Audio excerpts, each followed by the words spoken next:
Տնտեսագիտությունը թերի է որպես գիտություն, որովհետև հաշվի չի առնում այդ էներգիան, այդ օրհնության էներգիան, որ ինչ որ մեկը դա ունենալով կարա իր ունեցածը 5 անգամ թանկ ծախի։ Ես չգիտեի ուրիշները ոնց են անում։ Երբևէ կազմակերպված խորհրդանշական, ամենախորհրդավոր,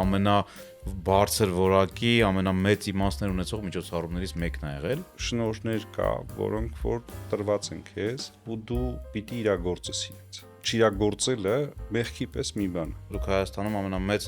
բեռնափոխադրման ընկերություններից մեկն եք, մոտավորապես մի քանի միլիարդ շրջանառությամբ։ Առաջի ռացիոնալ հարցը գալիս է, որ իսկ միգուցե չստացվի։ Այս գիտելիքը ունի հատկություն հետը, ինքը սակրալ գիտելիք է, ու ինքը իրան պաշտպանող գիտելիք է, այսինքն դու կարաս այդ գիտելիքը բաց դնես այս սեղանին, բայց ով պետքա չտենա այդ գիտելիքը, ինքը չի տենալու։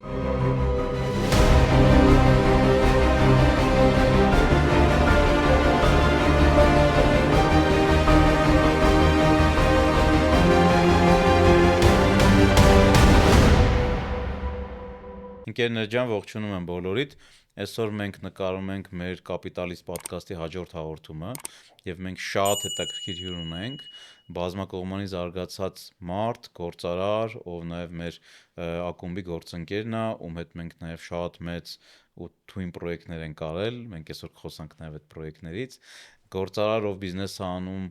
3 եւ ավել ուղղություններով, մարդ ում հետ ես միշտ հաճույքով հանդիպում եմ, սրճում եմ, իրար հետ շփվում ենք կյանքի, բիզնեսի ցանկացած թեմայի հետ կապված եւ ամենակարևորը գործընկեր եւ մարդ, ում հետ կարելի է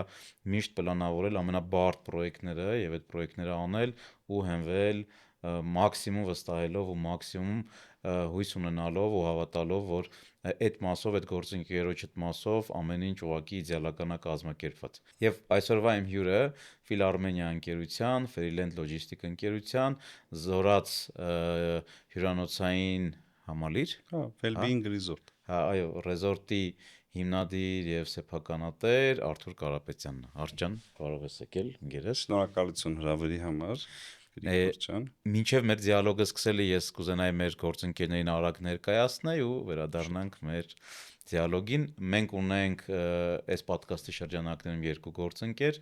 մեկը Spin Production ընկերությունն է, որի հարկի տակ նկարում ենք մեր podcast-ները, երկրորդ ընկերությունը Lifestyle Parfum ընկերությունն է, որի 3 հիմնադիրներից 2-ը, Տաթևը եւ Սրապը, մեր ակումբի անդամներ են։ Ընկերությունը ունի 3 խանութ, որից 2-ը օֆլայն է, մեկը օնլայն է, որտեղ վաճառվում են միջազգային տարբեր բրենդների ամենահայտնի, մեզ հայտնի օծանելիքները եւ ընկերության կայքը եւ խանութների հղումը կտեղադրենք մեկնաբանություններում հեշտ գտնելու եւ հեշտ այդ ընկերություններից գնում անելու համար։ Եվ դե վերադառնանք Արթուրին, ես կուզենամ նաև ավելացնել, որ այսօրվա podcast-ի գործընկերը նաև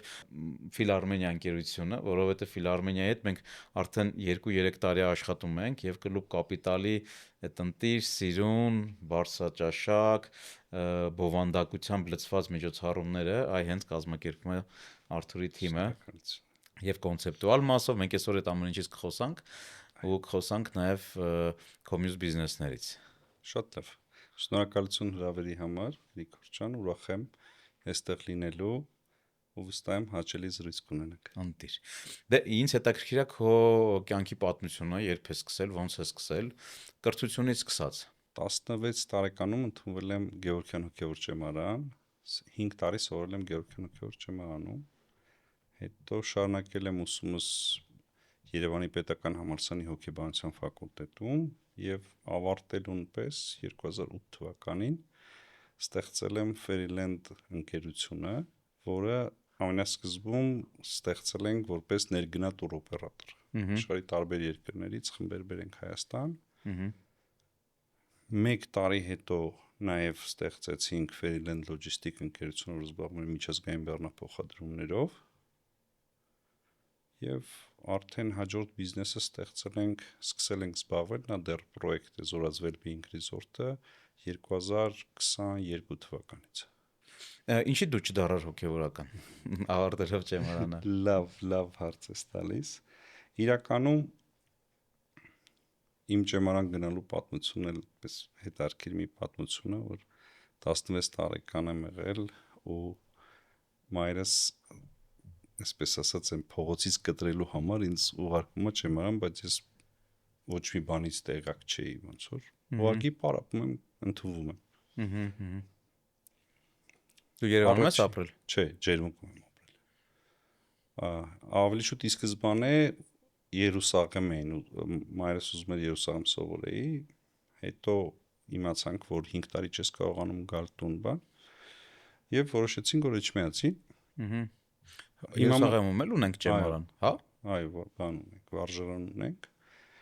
բայց այնտեղ գնացող այդ ժամանակի համար ոնց որ այնտեղ ուսանողները մոտավորապես մի 5 տարի չէին կարողանում գային տուն։ Եվ ես որոշեցի, որ Էջմիածին կսովորեմ, բայց ընդհանրապես տեղակ չէի ոչ մի բանից, այսինքն Ջերմուկում անգամ եկեղեցի չկար այդ ժամանակ։ Հա, Ջերմուկում չկա եկեղեցի։ Հիմա կա, այդ ժամանակ չկար, դա 2001 թիվն էր։ Ընդունվեցի ճեմարան ու անկեղծ առաջի 1 տարի սովորելուց հետո շատ սիրեցի։ Շատ լավ կրթություն, շատ իմ համար լրիվ նոր միջավայր։ Ու ինչը շատ գրավեց, որ ոնց որ ես առիթ ունեցա հպվելու, շփվելու իմ նախնիների մշակույթի հետ, որ իդեպ ասեմ բացառիկ ոնց որ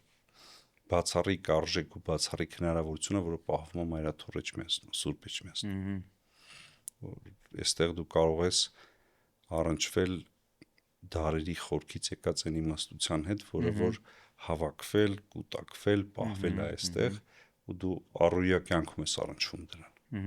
Առավոտյան գնում ես ժամերգության, պատարագի, երեկոյան ժամերգության, ու այդ ամբողջ հավաքված, դարերով կուտակված այդ ամեն դեպքում ինձ համար սա ոնց որ արմատները ճանաչելու մի հնարավորություն էր։ Ու իրականում շատ սիրեցի, շատ էնտուզիազմով սովորում էի ու տենց որոշել էի, որ կուսակրոն հոգևորական պիտի դառնամ, բայց մայրս ոնց որ եղբայր չունեի ու ոնց որ մայրս էլ ուզում էր թորնիկ ունենար, ոնց այսպես հա, դրա համար ոնց որ երբ որ ժամանակն եկավ, որ արդեն 5-րդ կուրս էի ու արդեն պիտի կամաց որոշես ինչ ես անում, ոնց որ ես որոշեցի, որ դուրս կգամ, ոնց որ կրթությունս կշարունակեմ այլտեղ, հոգևորական չեմ դառնա, բայց այդ կապը մինչև այսօր էլ ես պահել եմ, որովհետև ինձ շատ հարազատ է, այսօր գնում եմ Էջմիածին, ոնց որ տուն գնամ։ Okay, բիզնեսի առաջի քայլը որն ա եղել ու որտեղ ա եղել։ Համալսարան ավարտելուց հետո ստեղծեցի Fairyland ընկերությունը, որ պիտի զբաղվեր ներգնատուրիզմով, բայց որ անկեղծ ասեմ, հետարքիր ինչու՞մ է, որ ընդհանրապես ես չգիտեի դա ոնց պիտի բիզնես անեմ։ Բայց նաև պետք էր մի բան անեի։ Ու երբ որ աշխատանք էի փնտրում, հա, դե աստվածաբանական կրթությամբ, հետո հոգեբանական կրթությամբ, բոլորն ասում են շատ լավ տղա ես, քո այդ ընկերություն անենք, բայց գործ չկա։ Ես որոշեցի, որ չեմ փնտրելու աշխատանք։ Ու ստեղծեցի ընկերությունը, բայց որ պատկերացնես, մի հատ համակարգիչ ունեի ու չգիտեի ոնց պիտի բիզնես անեմ։ Ընկերությունը բացել եմ ու երևի թե հաջողության կարևոր մի կետերից մեկն էլ սա եղավ, որ ես չգիտեի ուրիշները ոնց են անում այդ գործը։ Ինչ լավ բան ես ասում։ Ու մտածում եմ, որ օքեյ, եթե ես պիտի որպես տուր օպերատոր աշխատեմ ու մարդկանց Հայաստանը ցույց տամ, օրինակ, եթե ես գնայի Իտալիա, ոնց կուզեի, որ այդ սերվիսը ինձ համար լիներ։ Ու տենց հորինելով եմ արել, չիմանալով թե ուրիշները ոնց են այդ գործը անում։ Ու շատ ոգևորեց ինձ, երբ որ իմ առաջի խումբը Ավստրալիայից ունեցանք, ու հետո այս մարդիկ ասում էին, որ շատ դրական ոնց որ արձագանք եղավ, որ այսպիսի սերվիս մենք շատ քիչ ունենք, անգամ եւ Ավստրալիայի նման զարգացած երկրում, ու եթե անգամ ունենք, այդ տուրերը սկսվում են 20-30 հազար $-ից։ Այո։ Ու դա ինձ ոգևորեց, որ ճիշտ ուղու վրա ենք ու զարգացանք այդ ուղղությամբ, որը իրապես ոնց որ ինձ ոգևորեց։ Ես որ նոր ենք սկսել, կար մտայնություն շատ, որ երբ որ մեր Սփյուռքի համայնքներից խմբերը գալիս են Հայաստան, մարդկանց մոտ տպավորություն կար, որ Հայաստանում իրենց պիտի խաբեն։ Ու անգամ լավ արմատացած էր այս գաղափարը, որ Հայաստանից կխաբեն, եկեք ուրիշ ճանապարհներով, ու ես նպատակ դրեցի, որ կոնտրենք սա։ Այսինքն անենք միշտ ավելին, քան խոստացել ենք, որպեսզի այս մտայնությունը վերանա, մարդիկ չմտածեն, որ մենք գնում ենք Հայաստան, մեզնից ուզում են ոնց որ խաբեն կամ ինչ-որ մի բան ավել վերցնեն կամ այսպիսի բաներ չլինի։ Մենք սկսեցինք առաջի տարիներին հենց միանգամից անել շատ ավելին, քան մենք պայմանավորվել ենք, քան մենք խոստացել ենք։ Ու այսպես արդեն բերանացի, որ պատկերացնես, մենք Ֆիլարմենիան ռեկլամ ընդհանրապես չենք արել, արդեն 17 տարի։ Բայց Ֆիլը բացեցիք ավելի ուշ, որպես միջոցառումների Ֆիլը կազմակերպ։ բրենդ, որ բրենդավորեցինք, եթե չեմ սխալվում, 17 թվականին, բայց ինքը մինչև դա էլ Ֆերիլենդով աշխատում էր։ 17 թվականին բրենդավորեցինք, Ֆիլարմենիա բրենդը ստեղծեցինք, գրանցեցինք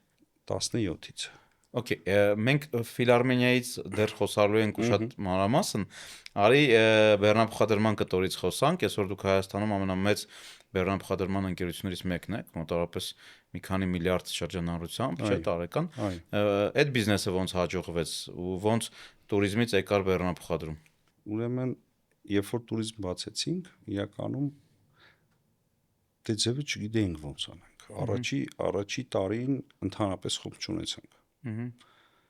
Որը որ ենթադրում էր, որ ծախսեր ենք անում, բայց եկամուտ չունենք ու գնալով պարտքեր ենք հավաքում։ Իմ առաջ խնդիր եղավ, որ ինչ կարող եմ անել, որ արագ աշխատի, արագ կարողանամ վերածել, որտեղ туриզմում երկար տարիներ ազում, որ մարդիկ վստահեն, ճանաչեն, նոր այդ խմբերը ոնց որ կարողանաս դու սպասարկես։ Բեռնափոխադրումը եկավ այն մտքից եկավ, որ այստեղ կարելի է շատ արագ աշխատել։ Այսինքն մտածել, որ եթե իսկապես դու կարողանաս արժեք ստեղծես ոլորտում, դու կարող ես արագ դա իմպլեմենտացիա անել։ Ու քանի որ էլի չգիտեի ուրիշները ոնց են անում, այդ բիզնեսը ոնց է աշխատում, փորձեցի ուսումնասիրել, սովորել, հասկանալ ինչի մասին է խոսքը եւ առաջի գնացի ուղղակի հանդիպման առաջի հաճախորդների հետ ու երևի մի քիչ էլ ես օրտնության շնորհի բան եմ համարում, որ ստացվեց, այսինքն ինձ հենց առաջի անգամից շատ խոշոր ընկերություններ վստահեցին։ Ուղղակի գնացի, խոսեցի մարդկանց հետ, բայց դու չունեիր, չէ՞, ֆուրեր, բաներ չունեիր։ Չէ, ոչինչ չունեի, բայց համակարգը ուսումնասիրել էի, հասկանում էի ոնց պիտի արվի, ու առաջի հաճախորդներից, որոնք որ օրինակ աշխատում էին երկաթուղային բեռնափոխադրումներով, փորձեցի առաջարկել ցամաքային ֆուրերով բեռնափոխադրումներ, ոնց որ ու պլյուս մինուս այն գներով ինչ գնով իրանք երկաթուղով բերում էին։ Որովհետև մարդկանց երկաթուղով ավելի երկար էր տևում, թղթաբանություն ավելի շատ էր, իսկ մեքենայով ավելի ոնց որ բանը ինքը ավելի հարմար, ավելի ճկուն։ Ու առաջի հաճախորդը որ վստահեց, մենք սկսեցինք անել ու միշտ փնտրեցի, թե ինչ հավելյալ արժեք կարող եմ ես մարդկանց տալ։ Զարգացավ։ Այդ ուղղությամբ զարգացանք, ունեցանք էլի նոր հաճախորդներ, փորձեցինք ոնց որ այնպիսի ծառայություններ տալ նաև հավելյալ, բացի բեռնափոխադրումից, որը որ կարող էր հավելյալ արժեք ստեղծել այս մարդկանց համար։ Իրականում շատ դժվար էր։ Մենք կարելի ասել առաջի 3 տարին շահույթով չենք եղել։ Շատ դժվար տարիներ ենք անցկացրել, բայց ամենակարևոր բանը, որ ի սկզբանե դրված է եղել, որ ես մտածել եմ, որ ամենամեծ արժեքը, որ կարամ ես պահի շուկայում, դա հեղինակությունն է։ Ամենամեծ արժեքը, որ կարա այսպիսի խոշոր ընկերություններին վստահություն տա մեզ հետ աշխատելու դա ազնվություն։ Ու դրա հիման վրա այս բիզնեսը բավական մեծացավ ու մինչև այսօր էլ կարելի ասել որ մեր ամենամեծ կապիտալը դա մեր հեղինակությունն է, որովհետև բոլորը գիտեն որ եթե մենք ասում ենք սենց, ուրեմն սենց է։ Ես գիտեմ բավական խոշոր արտադրողների, արտահանողների հետ դուք աշխատում եք։ Այո։ Խոշոր գործարանների, որոնք արտահանում են։ Եվ այդ ձեր այսպես ամենամեծ բիզնեսն է, այդ։ Հա, մեր ամենամեծ բիզնեսն է լոգիստիկան։ Մեծ մասի հետ գրեթե Հայաստանում բոլոր խոշոր արտահանող ներմուծող ընկերությունների մեծ մասի հետ աշխատում ենք ոնց որ։ Ու էլի իմ կարծիքով դա հեղինակության, ազնվության արդյունքն է։ Okay. Սա ամենամեծ կապիտալն է, որ մարդկանց պահում է մեզ հետ ու ես հպարտանում եմ նրանով, որ ընկերություններ ունենք, որոնց հետ աշխատում ենք 2009 թվականից։ Այն ժամանակ երբ որ հիմնադրել ես։ Այո։ Այսինքն այն ընկերությունները, որ առաջի անգամ վստահեցին, մեզ բեռներ տվեցին, այս ընկերությունների հետ մինչև օրս աշխատում ենք։ Ֆիլարմենիան երբ հիմնադրեցիր ու ինչի։ Ֆիլարմենիան Ֆերիլենդի բազայի վրա եկավ, որովհետև Ֆերիլենդը արդեն անում էր ներգնատորեր, ուղղակի վերաբրենդավորեցինք, Ֆիլարմենիա կոչեցինք, որովհետև ինքը ավելի ոնց ցուցահանդեսների գնալուց ու ոնց որ ավելի հիշվող, ավելի լավ բրենդ է դառնում։ Բրենդավորեցինք 17-ին կամ 16-ին, եթե չեմ սխալվում։ Հետաքրքիր է, որ մենք արդեն իրար հետ սկսեցինք աշխատել, դու դեռ հələ չէիր եկել Club Capital։ Չեմ հիշում, ինչ առիթ եղավ, երևի մեր նանան էր գտել ձեզ, ու ոնց որ ինձ ասեց, sense մի հատ լավ կամպանիա կա, մեր նոր տարվա իվենտը ոնց որ միշտ մենք էինք անում, կլուբի թիմով էինք անում, ինչ որ պայից հասկացանք, որ այդ մեծ իվենտների կազմակերպման համար մեր ռեսուրսը քիչ է, առաջին հերթին այս գաղափարական ռեսուրսը դու ակումբ ես, պետք է ամեն ծնունդին ակումբի, ամեն նոր տարուն ինչ որ հետաքրքիր կոնցեպտ ունենաս, չես կարող ուղղակի ռեստորան վերցնես, գնաս այդ ռեստորանում նոր տարի նշես, էլի, ու այդ կոնցեպտի պակասով մենք եկանք ձեր մոտ, այդ կոնցեպտի քաղցը կար, ու արեցինք կարծեմ մի հատ նոր տարվա միջոցառում, ու հետո եկավ արդեն սլյոտը, որը իմ կարծիքով, ինչքան ես որ նայում եմ Հայաստանում միջոցառումների ինչա կազմակերպվել, երբևէ կազմակերպված ամենախորհրդանշական, ամենախորհրդավոր, ամենաբարձր որակի, ամենամեծ իմաստներ ունեցող միջոցառումներից մեկն է եղել, ու մինչև այսօր, երբ ես մեր Alliance-ի գործարանների հետ հանդիպում եմ, բոլորն ասում են, ով էլ չի եկել Հայաստանի սլյոտին, ձեր մոտ սլյոտը վերջներ, ձեր մոտ երբ եկել է անում ենք էլի գանք, այսինքն մենք մի բան արեցինք այդ ժամանակ, լիքը դժվարություններով, որ մինչև այսօր անցել է արդեն այս 2 տարի է լինում, բոլորը դրանից են խոսում։ Շատ ուրախալի է լսել այսպիսի գնահատական Գրիգոր ջան քեզնից, ակումբականներից, որը որ Եվ ոչ միայն մեր, նաև Alliance-ի ակումբականներից իմացի։ Որը մեզ պարտավորեցնող է շատ։ Իդեպ ասեմ, որ ակումբի ամանորյա միջոցառումը մեր առաջին տեղական ընկերության համար արած իվենտն էր, որտեղ մենք տեղական ընկերությունների համար իվենտ մենեջմենտ չէինք անում։ Այդ Կնքահայրը ֆիլմի սյուժե որ արեցինք էդ չէ, արդեն կամոր 3 հատ արել ենք արդեն իրար հետ 2 հատ ծնունդ, 3 հատ ծնունդ առաջինը։ Մինչև դա մենք անում էինք event management միայն դրսի ընկերությունների համար։ Այսինքն մենք Saint-Gobain-ն էինք բերել 19-ին, 29 դե COVID էր չունեինք, բայց միջազգային ընկերություններ, որոնք որ ուզում էին իրենց կորպորատիվ միջոցառումները կամ կոնֆերանսներ անեին Հայաստան, մենք բերում էինք Հայաստան, մայսա կոչվում մի խոսքով մեր ոլորտում, սա կազմակերպում էինք միայն դրսի ընկերությունների համար։ Երբ որ նանան ասեց, ոնց որ մենք որոշեցինք, որ պիտի անենք, ու ուրախ եմ, որ սկսեցինք, որտեղ դրանից հետո բավական շատ ընկերություններ նաև Հայաստանից սկսեցին օգտվել event management-ի ծառայությունից։ Ես շատ եմ ասելու սա, առաջին անգամ հիմա ասեմ, եթե ունեք մեծ միջոցառում, եթե ուզում եք ոչ թե ուղակի միջոցառում լինի, այլև կոնցեպտ լինի, բովանդակություն լինի։ Հեսա մենք սլյոտի բովանդակությունից խոսանք, գիտե առաջին անգամ public խոսալու ենք այս թեմայից։ Եթե ուզում եք ձեր միջոցառումը ունենա միջուկ անպայման դիմեք Ֆիլարմենիա ընկերությանը եւ Արթուրի թիմը Արմինեն, Լիդան բոլոր մեկը մեկից լավն են ու ես վստահ կարամ ասեմ ձեր միջոցառումը կլինի լրիվ այլ որակի, որովհետեւ միջոցառման մեջ առնվազն երկու կոմպոնենտ կա՝ իրականացման ձևն ու որակը ու բովանդակությունը։ Եվ ես ուզում եմ պատմեմ, հա, ասես ոնց որ պատմություն, երբ որ մենք սլյոտը պետք է անենք, ինչ էր սլյոտը, դա մեր հայկական բիզնես ակումբի, Կլուբ Կապիտալի եւ մեր գործընկեր ակումբների մեծ հավաքն էր, եւ դրանից առաջ մենք արդեն հավաքվել էինք Ուզբեկստանում, հավաքվել էինք Ղազախստանում եւ նպատակ ունեինք երրորդ հավաքը, այսինքն 10 երկրներից գործարարների հավաքը անեինք Հայաստանում Կլուբ Կապիտալի հրավերով եւ մենք թիմով հավաքվեցինք, մեր թիմը, Արթուրի թիմը, ու ասացինք ժողովուրդ ինչ անենք, որ այս մարդիկ վաու ասած Հայաստանից գնան։ Ու լուրջ միջմշակութային հարց կա, երբ որ դու event ես անում ոչ մի մշակութային սեգմենտի համար, այլ մարդիկ տարբեր երկրներից են, տարբեր մշակույթներից են, բավական պատասխանատու, բավական խոր աշխատանք է պահանջում, որ հասկանաս ճիշտ պոզիցիան որտեղ է, այսինքն ոնց դու այդ մեսիջը հասցնես բոլորին, որի համար ոնց որ հասկանալի կլինի, թե դուք ինչ մեսիջ եք ուզում տայիք այստեղ։ Այո, բացի մշակութային մենք ունեինք մի քանի կրոնների ներկայացուցիչներ, դավանողներ, քրիստոնյաներ ունեինք մուսուլմաններ, ունեինք բուդդիստներ, մեր Ղազախստանի, Ուզբեկստանի ակումբների գործարարներն եկել, ովքեր նաև ունեին մի մասը խոսք չեր ուտում, մի մասը ինչ որ սնունդից սկսած շատ մանրուքներից անցած, վստահ եմ, որ ստացվեց մեզ մոտ մեր համատեղ աշխատանքի արդյունքում։ Ես կոնցեպտն եմ ուզում պատմեմ, ուրեմն Արթուրեն կոնցեպտ առաջարկեցին, անենք այդ միջոցառումը բնության 4 տարերքների խորհրդով։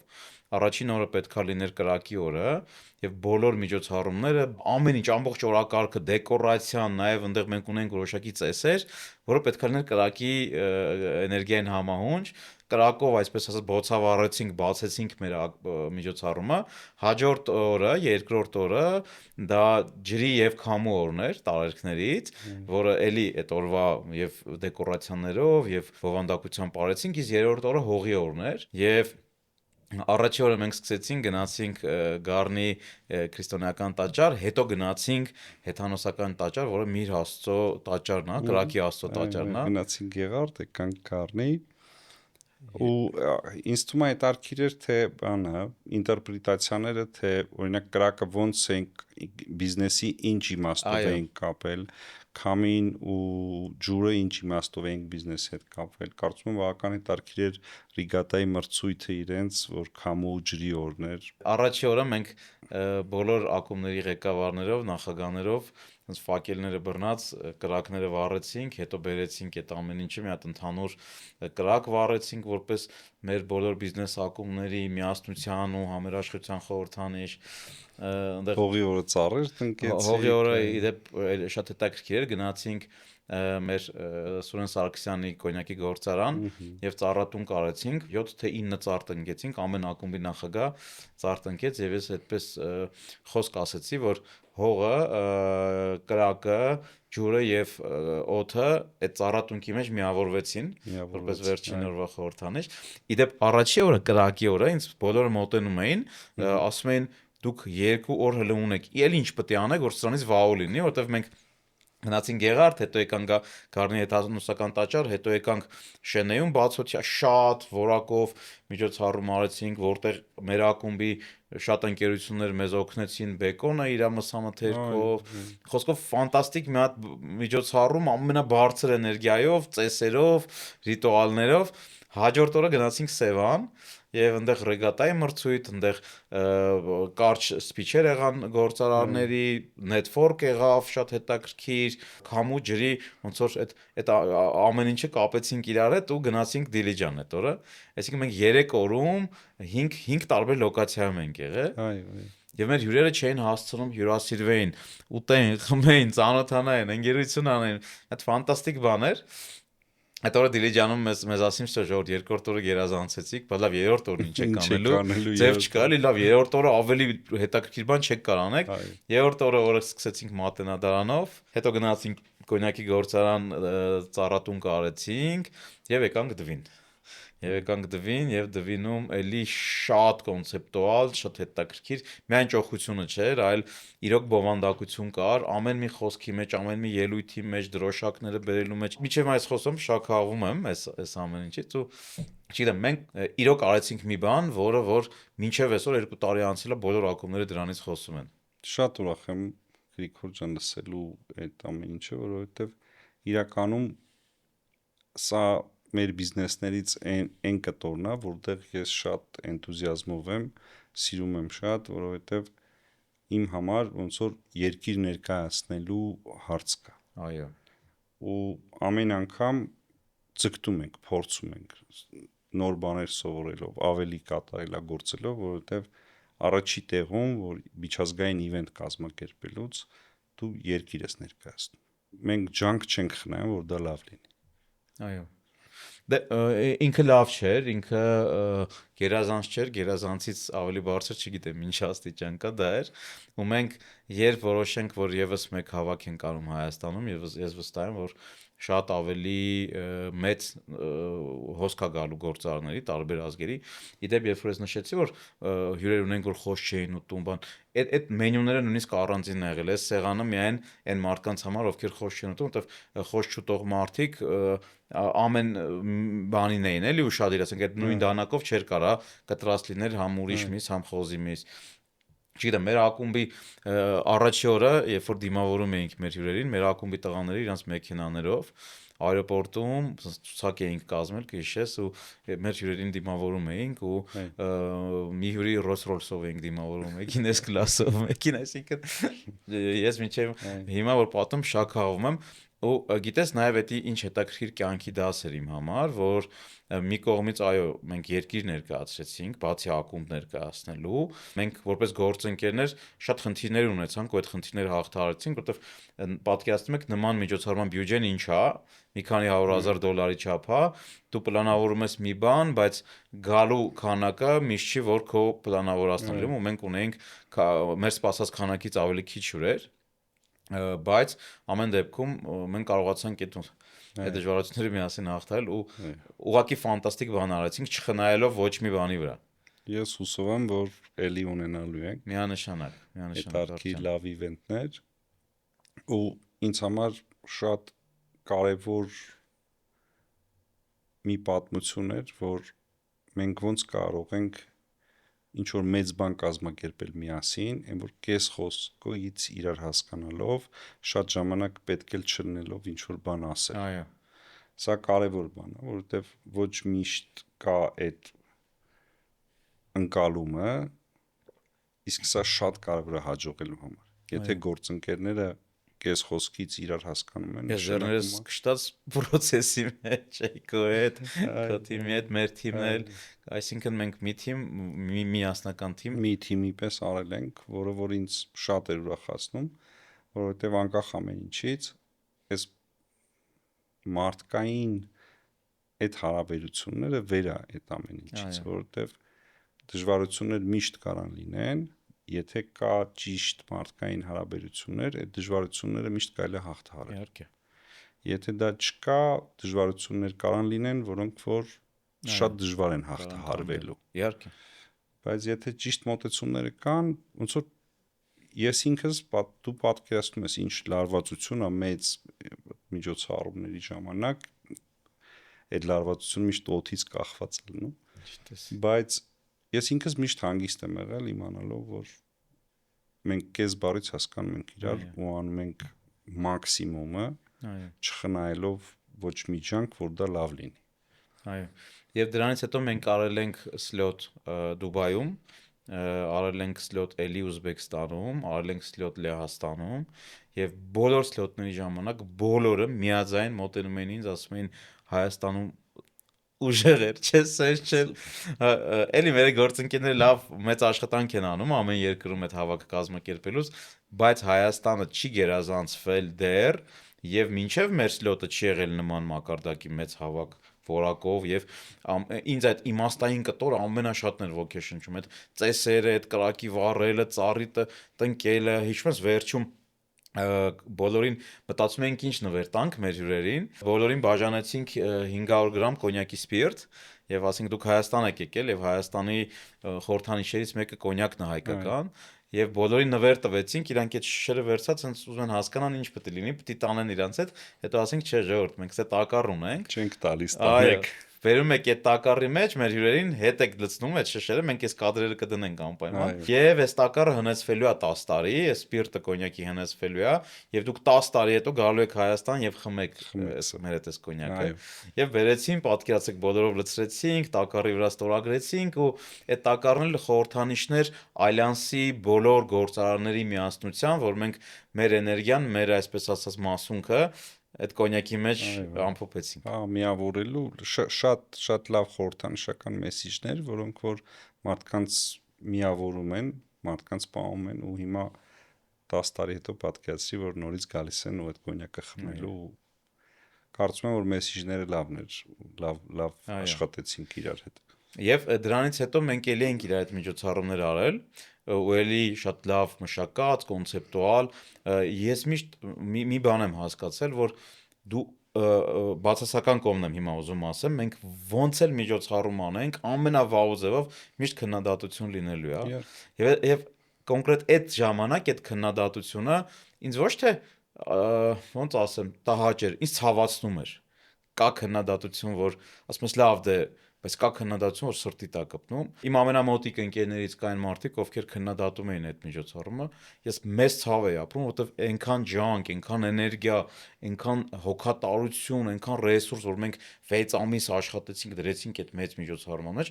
ու ստացանք մի հատ վաու արդյունք, պրոստը գոյություն չուներ։ Ու այդ իվենտից հետո ես էլ ոչ մի քննադատության լուրջ չեմ վերաբերվում, որովհետև ես հասկանում եմ, որ քննադատությունը դա ընդհանրապես բովանդակության հետ կապ չունի, այսինքն դու կարաս անես, չգիտեմ, ամենա բանը, բայց էլի ստանաս քննադատություն։ Մենք ինչ ենք անում, մենք ոնց որ ռեկորդ ոնց է հավաքում ենք այդ գիշես ինչքան եմ հարցրել, ով ինչ ասեց, ինչ կարծիք ունի։ Դրանք բոլորը հավաքում ենք ու սկսում ենք հասկանալ։ Ոնց որ անկեղծ ասեմ, ես չէի նեղվում։ Չէ, ես ցավ եմ ապրում։ Որտեվ ես պատկերացնում եմ արդեն, որ երբ որ դու իվենթ ես անում 400 հոգու համար, 300 հոգու համար, 500 հոգու համար, հնարավոր չի որ 500 հոգին էլ ոնց որ բոլորը մի կարծիք ունենան։ Ես բանի առաջի իվենթի ժամանակ եմ հիշում, որ էլի մեր ընկերներից մեկը մոտեցավ ու բողոքում էր, որ այս թեման իմ թեման չի։ Հա, օրինակ։ Ու ես հասկանում եմ։ Ու մենք դրանք հավաքեցինք, քննարկեցինք, նայեցինք, ինչ ոնց հաշվի առնելով բոլոր տեղերում, որտեղ կարար չլիներ, տենց կարար լիներ այդպես։ Բայց մենք բոլորը վերլուծեցինք, դասերը վերցնում ենք, բայց չենք նեղվում, որովհետև հասկանում ենք, որ 300 հոգուց հնարավոր չի, որ բոլորը նույն կարծիքն ունենան։ Okay։ Իսկ գիտես ինչ հետևություն արեցի դրանից, որ մի դեպքում կարելի է այդ քննադատությանը ընթացք տալ, գնալ, փոխել, մի դեպքում ուղղակի դու պետքա ոչ մի քննադատության չնայես։ Բացարձակ, որովհետև այդ քննադատությունը քեզ խանգարում է, քեզ ջարդում է, քեզ խանգարում է, որ դու գնաս առաջ, որովհետև կա քննադատություն, որը դու պետք է պրոստը փակես, ասես չէ ժողովուրդ։ Չեմ ուզում անգամ լսեմ այդ քննադատությունը։ Հա, համաձայն եմ, իրականում որ երբ որ մենք թեմատիկ, կոնցեպտուալ մշակում ենք ու քննարկում ենք միասին, եթե ուշադիր ես եղել ոնց որ այդ ժամանակ ցանկացած, եթե հանկարծ ոնց որ ամեն կարծիք որ լսես, դա երբեք չես անի։ Հենց այդ է։ Դրա համար պետքա ոնց որ լսելը լսելով, բայց պետքա ոնց որ աշխատանքը անես, որովհետև եթե շատ մարդիկ բոլոր տարբեր կարծիքներ ունեն, ու եթե դու ամեն կարծիք վերցնես ու կանգնես, չշարժվես, շատ դժվար կլինի իվենթ անել։ Բերի նման քեզ sense տանում է ներքև, էլի։ Դու պետք իմ համար վիժնը շատ կարևոր է։ Իմ համար թե դու ինչ մեսիջ ես ուզում հասցնես քո աուդիտորիային, երբ որ իվենթ ես անում, սա շատ կարևոր է։ Դրա համար ես միշտ առաջի հարցը որ տալիս եմ, քեզ ասում եմ ինչ ես ուզում։ Այո, մեսիջը ո՞րն է։ Հա, մեսիջը ո՞րն է, ինչ ենք ուզում ասենք մարդկանց։ Ու մեսիջը հասկանալուց հետո մենք ուղղակի կառուցում ենք կոնցեպտ, որ այդ մեսիջը լավագույնս կհասցնի աուդիտորիային։ Եթե տեսնում ենք, որ սա լավագույն ճանապարհն է մեսիջը հասցնելու աուդիտորիային, մնացած հարցերը տեխնիկական հարցեր են ու գնում ենք դեպի դրան, հասկանալով, որ եւ քննադատություն կլինի եւ շատ լավ դրական կարծիքներ կլինեն, բայց մեզ պետքա իրագործել։ Ու ես նաև ինչ եմ հավանում հենց ձեր աշխատանքի ոճով, որ երբ թվում է բոլոր իդեաներն արդեն ռեալիզացրել ենք, օրինակ այս տարվա նախորդ մեր ծննդյան արարողությունը, որ բոլոր տեղերն եղել ենք, ամեն ինչ նույն, չգիտեմ, նույն ռեստորանը չես կարող մի քանի անգամ գնաս, եւ դու այս անգամ ասիր լրիվ ուրիշ բան ենք անում, լրիվ ուրիշ տեղ, ու մենք ընտրեցինք Armenian Helicopters-ի այդ բացօթյա տարածքը ու կոնցեպտը խորհուրդ այդ իվենտի լրիվ համապատասխանում էր դեկորացիաներին, ֆանտաստիկ մի հատ էլի միջոցառում էր։ Սա երևի նաև բանի արդյունք է, Գրիգոր ջան, թիմի մի քիչ միջազգային լինելու, որովհետև մեր իվենթի թիմի մարդիկ աշխատել են տարբեր երկրներում, տարբեր միջոցառումների, տարբեր մասշտաբի իվենտների հետ, եւ կարծում եմ, որ այս միջազգային փորձը մեզ շատ օգնում է տարբեր ինտերպրետացիաներ անելու ու չվախենալու նոր բաներ անելուց, որովհետև բաներ կա, որ փորձում են անեն առաջի հայացքից, կողքից ասում են, վայ, մերոնք չեն հասկանա սա, դա շատ է տարբերվում, բան, բայց խորքում ցույց է տալիս, որ եթե դու ունես որոշակի համարձակություն փոխելու անելու, միշտ դա հաջողական, միշտ լավ է։ Այո։ Իհարկե քննադատություններ էլ կլինեն, բայց պետքա համարձակություն ունենալ նոր բան անելու։ Միշտ դժվար է նոր բան անել։ Եթե չկա շուկայում չի եղել, մարդիկ չեն տեսել, այդ նոր բանը անելը միշտ ռիսկ ունի, որ կարան չհասկանան։ Այո, բայց փորձ ցույց է տալիս, որ միշտ նոր բանը իր քննադատություններով, իր թերություններով, առավելություններով հանդերձ հետարքի է աուդիտորիային։ Այդ ժամանակ մի հատ ընկեր ունենք, մեր ակումբից է, ինձ մոտեցավ, ասես Գրիգն այ, դե տենում էր ես ինչ կարգի ապրումներ եմ ունենում, երբ որ կյանքիցդ 6 ամիս դրել ես, ասենք, իրոք ուրիշ բան մենք չէինք անում։ Առավոտից երեկո հետ էինք մշակում, մոտեցավ ինձ ասես լսի, ասես, մտ ինձ լսի, ուրեմն կա կինո նկարողներ,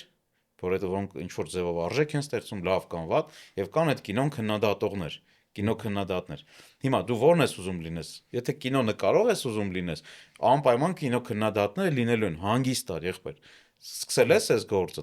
միջև վերջ տար։ Ու միջև այսօր էդի մոտ կա, եթե ես ինչ որ բան եմ անում, միշտ քննադատություն լինելու է, հա։ Ու ինչքան այդ ավելի massայական, ինչքան ավելի մեծ է, այդ լինելու է։ Ու այդ իմ ընկերոջս ասածն են, ուղեղս մեջ զնգում է։ Եթե դու կինո ես նկարում, դու պետք է իմանաս, որ կինո քննադատներ լինելու են։ Այո, չկա կինո, որ քննադատություն չունեն։ Այո։ Ամենալավ կինոներն էլ ունեն քննադատություն։ 10 հատ Օսկար ստացող կինոն էլի քննադատություն ունի։ Այո, այո։ Շատ լավ, դե գանք Եղեգիսին, չեմ ճիշտ եմ, չէ՞ ասում։ Եղեգիսում դու պրոյեկտ ես սարքել, ինչ է ինքը, մենք ամեն տարի ասում ենք, հեսա տակերն ընկնի գանք, մեկ էլ աշկս թարթում, դրում տարին պատտվեց, հեսա էլի պիտի գա տակերը, բայց այս տարի անպայման գալու ենք, պատմի մի քիչ։ Անպայման սպասում եմ ձեզ։ Եղեգիսը կարելի ասել մեր վերջի 3 տարիների ոնց որ աշխատանքն է, որը որ դեռ նախագծի փուլում է։ Մենք առաջի անգամ երբ գնացի այստեղ, որ պատկերացնես, Զորաց եկեղեցին է, որը միակ բաց խորանով եկեղեցին է, որը որ նախատեսված է եղես տավանդության, զորքի օրհնության համար։ Սմբատ իշխանի Բերդն է, մի խոսքով շատ բնավորությամբ մի տարածք, որ ինձ միանգամից գրավեց։ Ու մենք ասում ենք 14-րդ դարից մարդիկ ստեղ եկել են հաղթանակի հույսի հետևից։ Սկսեցի այդտեղ հողեր գնել, որպեսզի well-being resort կառուցեմ, որը որ ինձ գաղափարապես ոնց որ շատ մոտիկ էր։ Ավելի շուտ երբ որ տեղը հավանեցի, առաջի մի տարին մենք գնում ասում ենք, լավ, այս բնավորությամբ տարածքի հետ ինչ անենք, որ ճիշտ տեղին լինիս։ Ու կոնցեպտ մշակեցինք, հրավիրեցինք միջազգային մի ընկերության, որի հետ մի տարի աշխատեցինք, որ լրիվ միջազգային մակարդակի կոնցեպտ ունենանք։ Հիմա մաստեր պլանն ենք արդեն վերջացնում էլի միջազգային ճարտարապետական ընկերության հետ։ Կարծում եմ, որ մինչև 27 թիվը մենք լրիվ պատրաստ կլինենք շինարարության։ Հա, Դեռ հողն է, որի Այո, մենք 8 հեկտար հող ունենք, շատ լավ տեսարաններով, ունենք կոնցեպտը, ունենք բիզնես այդ market feasibility-ն ու մնացած բաները, ունենք master plan-ը, հիմա ճարտարապետություն շարունակվում է։ Կարծում եմ, որ 27-ի սկիզբ լրիվ պատրաստ կլինենք ոնց որ շինարարության, միգուցե այս տարի ինչ որ բաներ սկսենք, որտեղ ինչ որ փուլեր արդեն ինչ է ավարտել են։ նախատեսում։ Ես գիտեմ հիմա հյուրատուն կա, չէ՞, որտեղ դուք գնում եք, մնում եք, գիշերում եք։ Հյուրատուն չի, ինքը ավելի շուտ մեր բան շտաբ կվարձիր ենք ասում էլի, ոնց որ բան ենք արել, ոնց որ մեր աշխատանքային ոնց որ կառույց ունենք, որտեղ գնում ենք, մնում ենք, հյուրեր ենք ընդունում, ճարտարապետներ են գալիս, երբ տարեկան մի 5-600 հոգի հյուր ենք ունենում, որ ամբողջ Արդեն այս վիճակով գալիս են։ ամբողջ տաք սեզոնին գալիս են մեզ հյուր, բայց մեր մոտ չեն մնում։ Ու գալիս են մեզ հյուր, մենք ընկերներ ունենք, հյուրանոցներ կան տարածքում տեղավորում ենք, մենք որպես այդպեսին չենք աշխատում։ Ունենք ոնց որ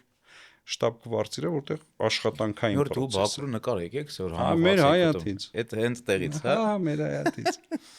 Ահա ու ընկերներս ովքեր գալիս են շատ սիրում են, զանգում ասում են բան ունենք։ Այդտեղ բան ճոճանակ ունենք, որի վրա քնելը, տենց ասում են մի 10 րոպե քնում ենք, կյանքներս մի 2 տարի երկարում է։ Զանգում ասում են կլինենք գանք կոմոդ ոնց որ։ Ու ես կարելի ասել ամբողջ գարնանից մայիսից երևի մինչև հոկտեմբեր ամեն շաբաթ կիրակի այնտեղ եմ։ Հա։ Ամեն շաբաթ կիրակի գնում եմ։ Սիրեցինք, տեղը սիրեցինք ու ոնց որ սկսեցինք աշխատել։ Ինչ որ մի կտոր հող ոնց որ ծաղկացնել մեր պատկերացումների։ Սահմանամերձ, հա, սահմանից ինչքան է հեռու։ Չէ, սահմանամերձ չի, սահմանից երևի մի 30 կիլոմետր հեռու կլինի։ Ինքը ոնց որ բան, Եղեգնաձոր չասած այդ հատվածումը։ Ինքը կոնցեպտուալ ինչ է, մի քանի բան կարամ ասեմ, որ պատկերացնես ինչ է կարել, հա։ Մենք վերցրել ենք աշխարհում լավագույն well-being resort-ների կոնցեպտները ու մտածել ենք ոնց անենք, որ ոչ թե լինի միջազգային well-being resort, այլ լինի հայկական, որից դեռ չկա։ Իսկ ինչ է well-being resort-ը։ Մի քանի մոտեցում ասեմ, կպատկերացնես արդեն ինչ է, ոնց որ ինքը խորքում ուղղված է բարեկեցությանը, երկարակեցությանը։ Այսինքն ոնց կարա սովորական հանգիստը վերածվի ավելի բարեկեցության, ավելի երկարակեցության ուղղորդված բանի, առողջության ուղղորդված բանի։ Ու ոնց ենք մենք դա փորձում հայկական դարձնենք, օրինակ մենք բանի Բերլինի գրադարանում գտանք մի մատյան, հայկական մատյան, որը գրվել է 13-րդ դարում։ Ինքը երաժշտության խազերի գիրք է, մանրուսում է կոչվում։ Ու մենք sound healing կենտրոն ենք գծում, որի sound healing-ը Գլաձորի համալսարանում գրված է 13-րդ դարի երաժշտությամբ է։ Ինքը կոչվում է Զորաց Holistic Healing կենտրոն, որտեղ որ ունենք օրինակ Գեղեգիսի մանրանկարչության արվեստանոց, ունենք sound healing, ունենք օրինակ բան սառը ջրով բան մեթոդ Վիմը Խոֆը գիտես որ բան, այսինքն առողջության միտված տարբեր պրոցեդուրաներ, բայց որոնք փորձում ենք կապել տեղի հետ, խորքային իմաստային, կապել այն տեղի հետ, որտեղ ինքը պիտի կառուցվի։ Դե վայքում գտել են ամենահին արտեֆակտը մարդկության, չէ, այդ կոշիկը արենիում, հա։ Իհարկե տեղը երկարակեցության, առողջության, ինքը sense ուրիշ աուրա ունի, էլի։ Շատ ուրիշ աուրա ունի ու իրապես ոնց որ պատմական շերտը շատ հետաքրքիր է։ Այսինքն սա էլի մեզ ցույց է տալիս, թե մեր նախնիները ինչ մշակութային, ինչ զարգացվածության աստիճանում են եղել, որովհետև մենք ունենք մենակ մեր այս ձորում ունենք երևի 8 ավել վանական համալիր ու բերդ, որոնք բոլոր միջնադարյան են, այսինքն 10-րդ դար, 12-րդ դար, ավելի հին թվագրվող մշակութային կոթողներ ու շատ հետաքրքիր է, որ դպրոցներ են եղել։ Ահա։ Մանրանկարչության դպրոցը ունեցել Եղեգիսը, Գլաձորի համալսարանն է այս տարածքներում եղել, ունեցել ենք Արատեսի վանքում ու երբ որ առիթ ունենանք կտեսնես, մարդիկ առօրյա կյանքի պատկերներ են քանդակել, Այո։ որ շատ քիչ տեղերում կհանդիպես։ Հոգևոր մշակութային շերտը բավական խորն է։ Ահա։ Ու հետարքիր է դրանց ոնց որ նոր շունչ տալ։ Ահա։ Ու դրանք ոնց որ ինտերպրետացիա անել հիմա well-being resort-ի տեսքով, Ահա։ որտեղ մարդիկ գալուց նաև հնարավորություն կունենան ծանոթանան այն մշակութային շերտին, որտեղ որ կառուցվել է resort-ը։ Ահա։ Ֆանտաստիկ է։ Աշխատում ենք, ջանք չենք խնայում, որ ստացվի, բայց դեռ ընթացքի մեջ ենք։ Իսկ պրոյեկտը երբ կավարտեք, եթե 27-ի սկիզբ սկսեք, երբ կավարտեք։ Կարծում եմ, որ 29-ի վերջ լրիվ կավարտենք, բայց եթե այս տարի կարողացանք ինչ-որ մի հատված կառուցել, ոնց որ փուլերի բաժանած է, ընդհանուր պրոյեկտը, առաջի ֆազան կարծում եմ, որ շուտ պիտի ավարտենք, իսկ ընդհանուր ամբողջը կառուցված լինի, բավական մեծ պրոյեկտ է, կարծում եմ 30 թիվը իրատեսական է։ Դե գալով հետ էլի բեռնափոխադրում, չէ, տուրիստական բիզնեսն է, սկիզբ եղել, հետո բեռնափոխադրման բիզնես, հետո միջոցառումների կազմակերպում, հիմա հյուրանոցային համալիր, որը էլի իմաստներով, խորհրդով, այդ ամենայիմ սիրելի կտորն է։ Քո բիզնեսավարման այս ընթացքում մի հատ կարևոր թել եմ նկատում, որ մի բիզնեսը մյուսին սպասարկում է։ Օրինակ, երբ հյուրանոցը պատրաստ լինի, քո տուրիստական ներգնա туриզմի բիզնեսը արդեն իրան հաճախորդներ կուղղորդի։ Այստեղ իմ հարցը քեզ սա է. արդյոք ավելի լավ է դու հարակից նիշաներով բիզնեսը զարգացնես, մեկը մեկին որ սպասարկի, մեկը մեկին ուժեղացնի, թե վերցնես մի նիշա ու մի նիշայի մեջ դու խորանաս, օրինակ, հա մենակ կազմակերպես տուրիստական այցեր, մենակ դա կազմակերպես։ Ես կարծում եմ, որ Գրիգոր համակարգային մոտեցումը ամենակարևոր կետերից է, որ կարա հաջողություն բերի, որովհետև եթե մենք ինչ որ ոլորտներում բավական շատ խորացել ենք ու պատկերացնում ես ոնց ենք խորանում թեմաների մեջ, սա մեզ ուժ է տալիս համակարգային մտածելու ու ոնց որ այդ օղակները կարողանալ իրար կպցնել համակարգով։ Ու ինձ թվում է սա հաջողակ մոդել է, սա փորձված մոդել է, մենք չենք օրինակ աշխարհում շատ կա այդ մոդելը, որտեղ մարդիկ համակարգային բիզնեսները կապում են իրար ու ոնց որ արդեն ուրիշ հիմքերի վրա է լինում։ Հիմա օրինակ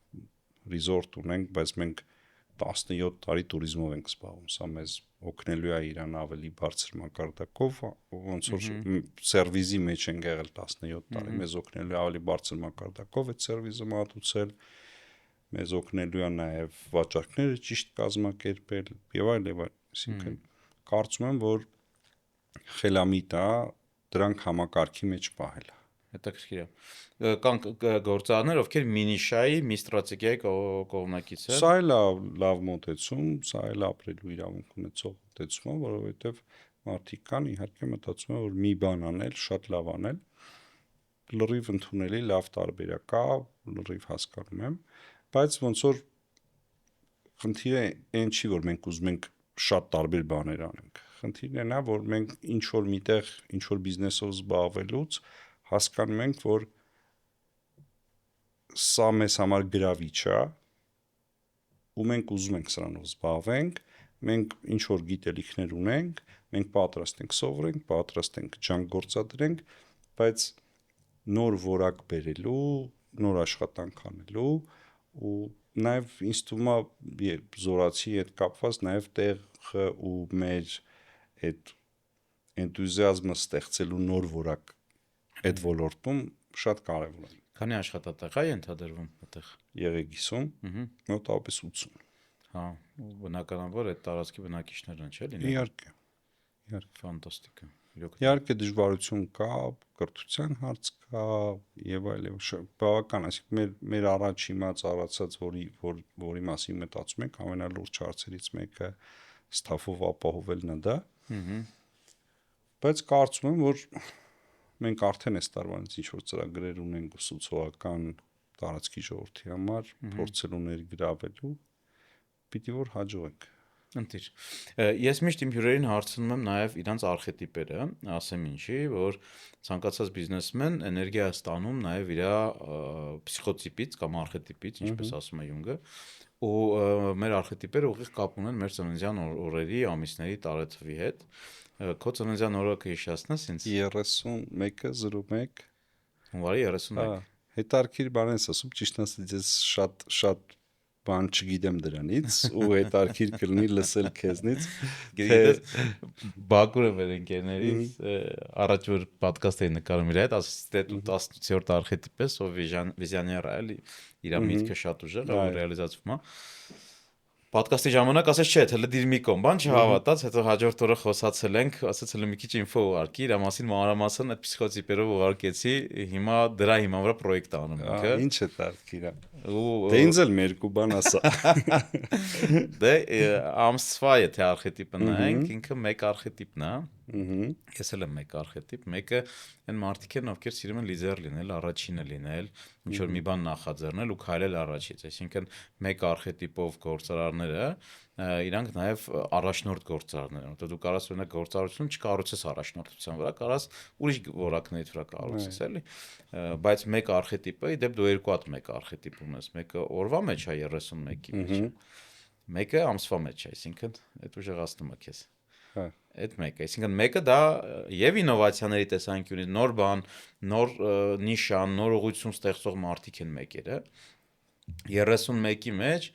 այստեղ մենք ունենք 3 արխետիպ, 3-ը, 1-ը ու 4-ը։ Գումարում եք, հա, այո, իրան գումարվում են ու այդ 3 արխետիպերի էներգիաներ մարդը կրում է։ Այստեղ հարցը թե ինքը դա կարում է ռեալիզացնել, թե չի կարում։ Իդեպ ես երկար ուսումնասիրել եմ, այն ծնողները, ովքեր չեն կարում իրանց արխետիպի էներգիան լրիվ ռեալիզացնել, իրանց երեխաները ծնվում են այն օրերին, որտեղ էլի այդ արխետիպերը կան, որովհետեւ իրանց երեխաները ռեալիզացնեն իրանց ծնողների չռեալիզացված պոտենցիալը։ Հիմա 31-ի մասին շատ կարամ խոսամ։ Ասա մեր երկու բան ասա իմանա։ Արի մենակ 4-ից խոսամ, այդ 2 թվերի գումարից։ 4 արխետիպը կոչվում է կայսրի արխետիպ։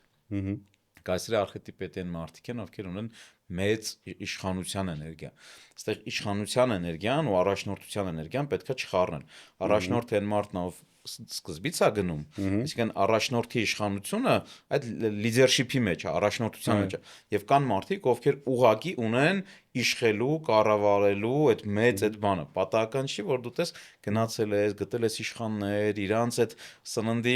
ձևն ես, ոնց են իրանք ընտես, վստահ եմ առաջինը դու ես այդ փորձարկելու դեգուստացիան։ Դա պրոստը տակ չի արվում, որովհետեւ 4-րդ արխետիպը ինքը հենց կայսրի արխետիպն է։ Դա այնա, որը մարդու մեջ ռեզոնանս է ստեղծում տենց երևույթների հետ եւ մեծ պրոյեկտների հետ։ Ու ես երբ որ տեսնում եմ դու ոնց ես մեծ պրոյեկտները կառավարում, շղթան ամբողջանում է։ Ես օրինակ որպես մեկ արխետիպ հավազքի մեջ եմ։ Ես բոլորին այդ բանին լիդ եմ անում։ Այստեղ արեք ես արեք են արեք, ես անընդհատ ինքս խաղացող մարզիչ եմ։ Դու կարաս հանգիստ մի տեղ նստես, սույցիցա չլնես ու process-ները գնան։ Այսինքն դա կայսրի արխետիպի մասին է։ Հետ արխիվ բաներ ես ասում, իրականում ես ոնց որ ընդհանրապես տեղակ չեմ արխետիպերի այդ վերլուծություններից, բավական այդ արխիվ բաներ ես ասում, կարծում եմ շարունակենք այս խոսակցությունները։ Այո, շատ բան կարելի ասել, եթե տարեթիվն էլ քո ես իմանամ, ես 85 Եթերից հետո ես թվերի հետ մի քիչ աշխատանք կանելու շատ է տարբեր։ Ես կասեմ։ Ես իրականում ինչ եմ մտածել, որ ես երևի մի քիչ էլ իմ ճեմանական կրթությունը ազդեցություն ունի դրա վրա։ Ես համարել եմ, որ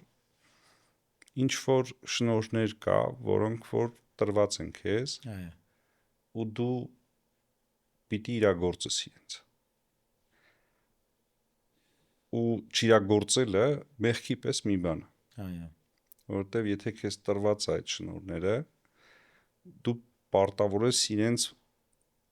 իրագործես, պարտավոր ես նաև դրանից արժեք ստեղծես, փոխանցես։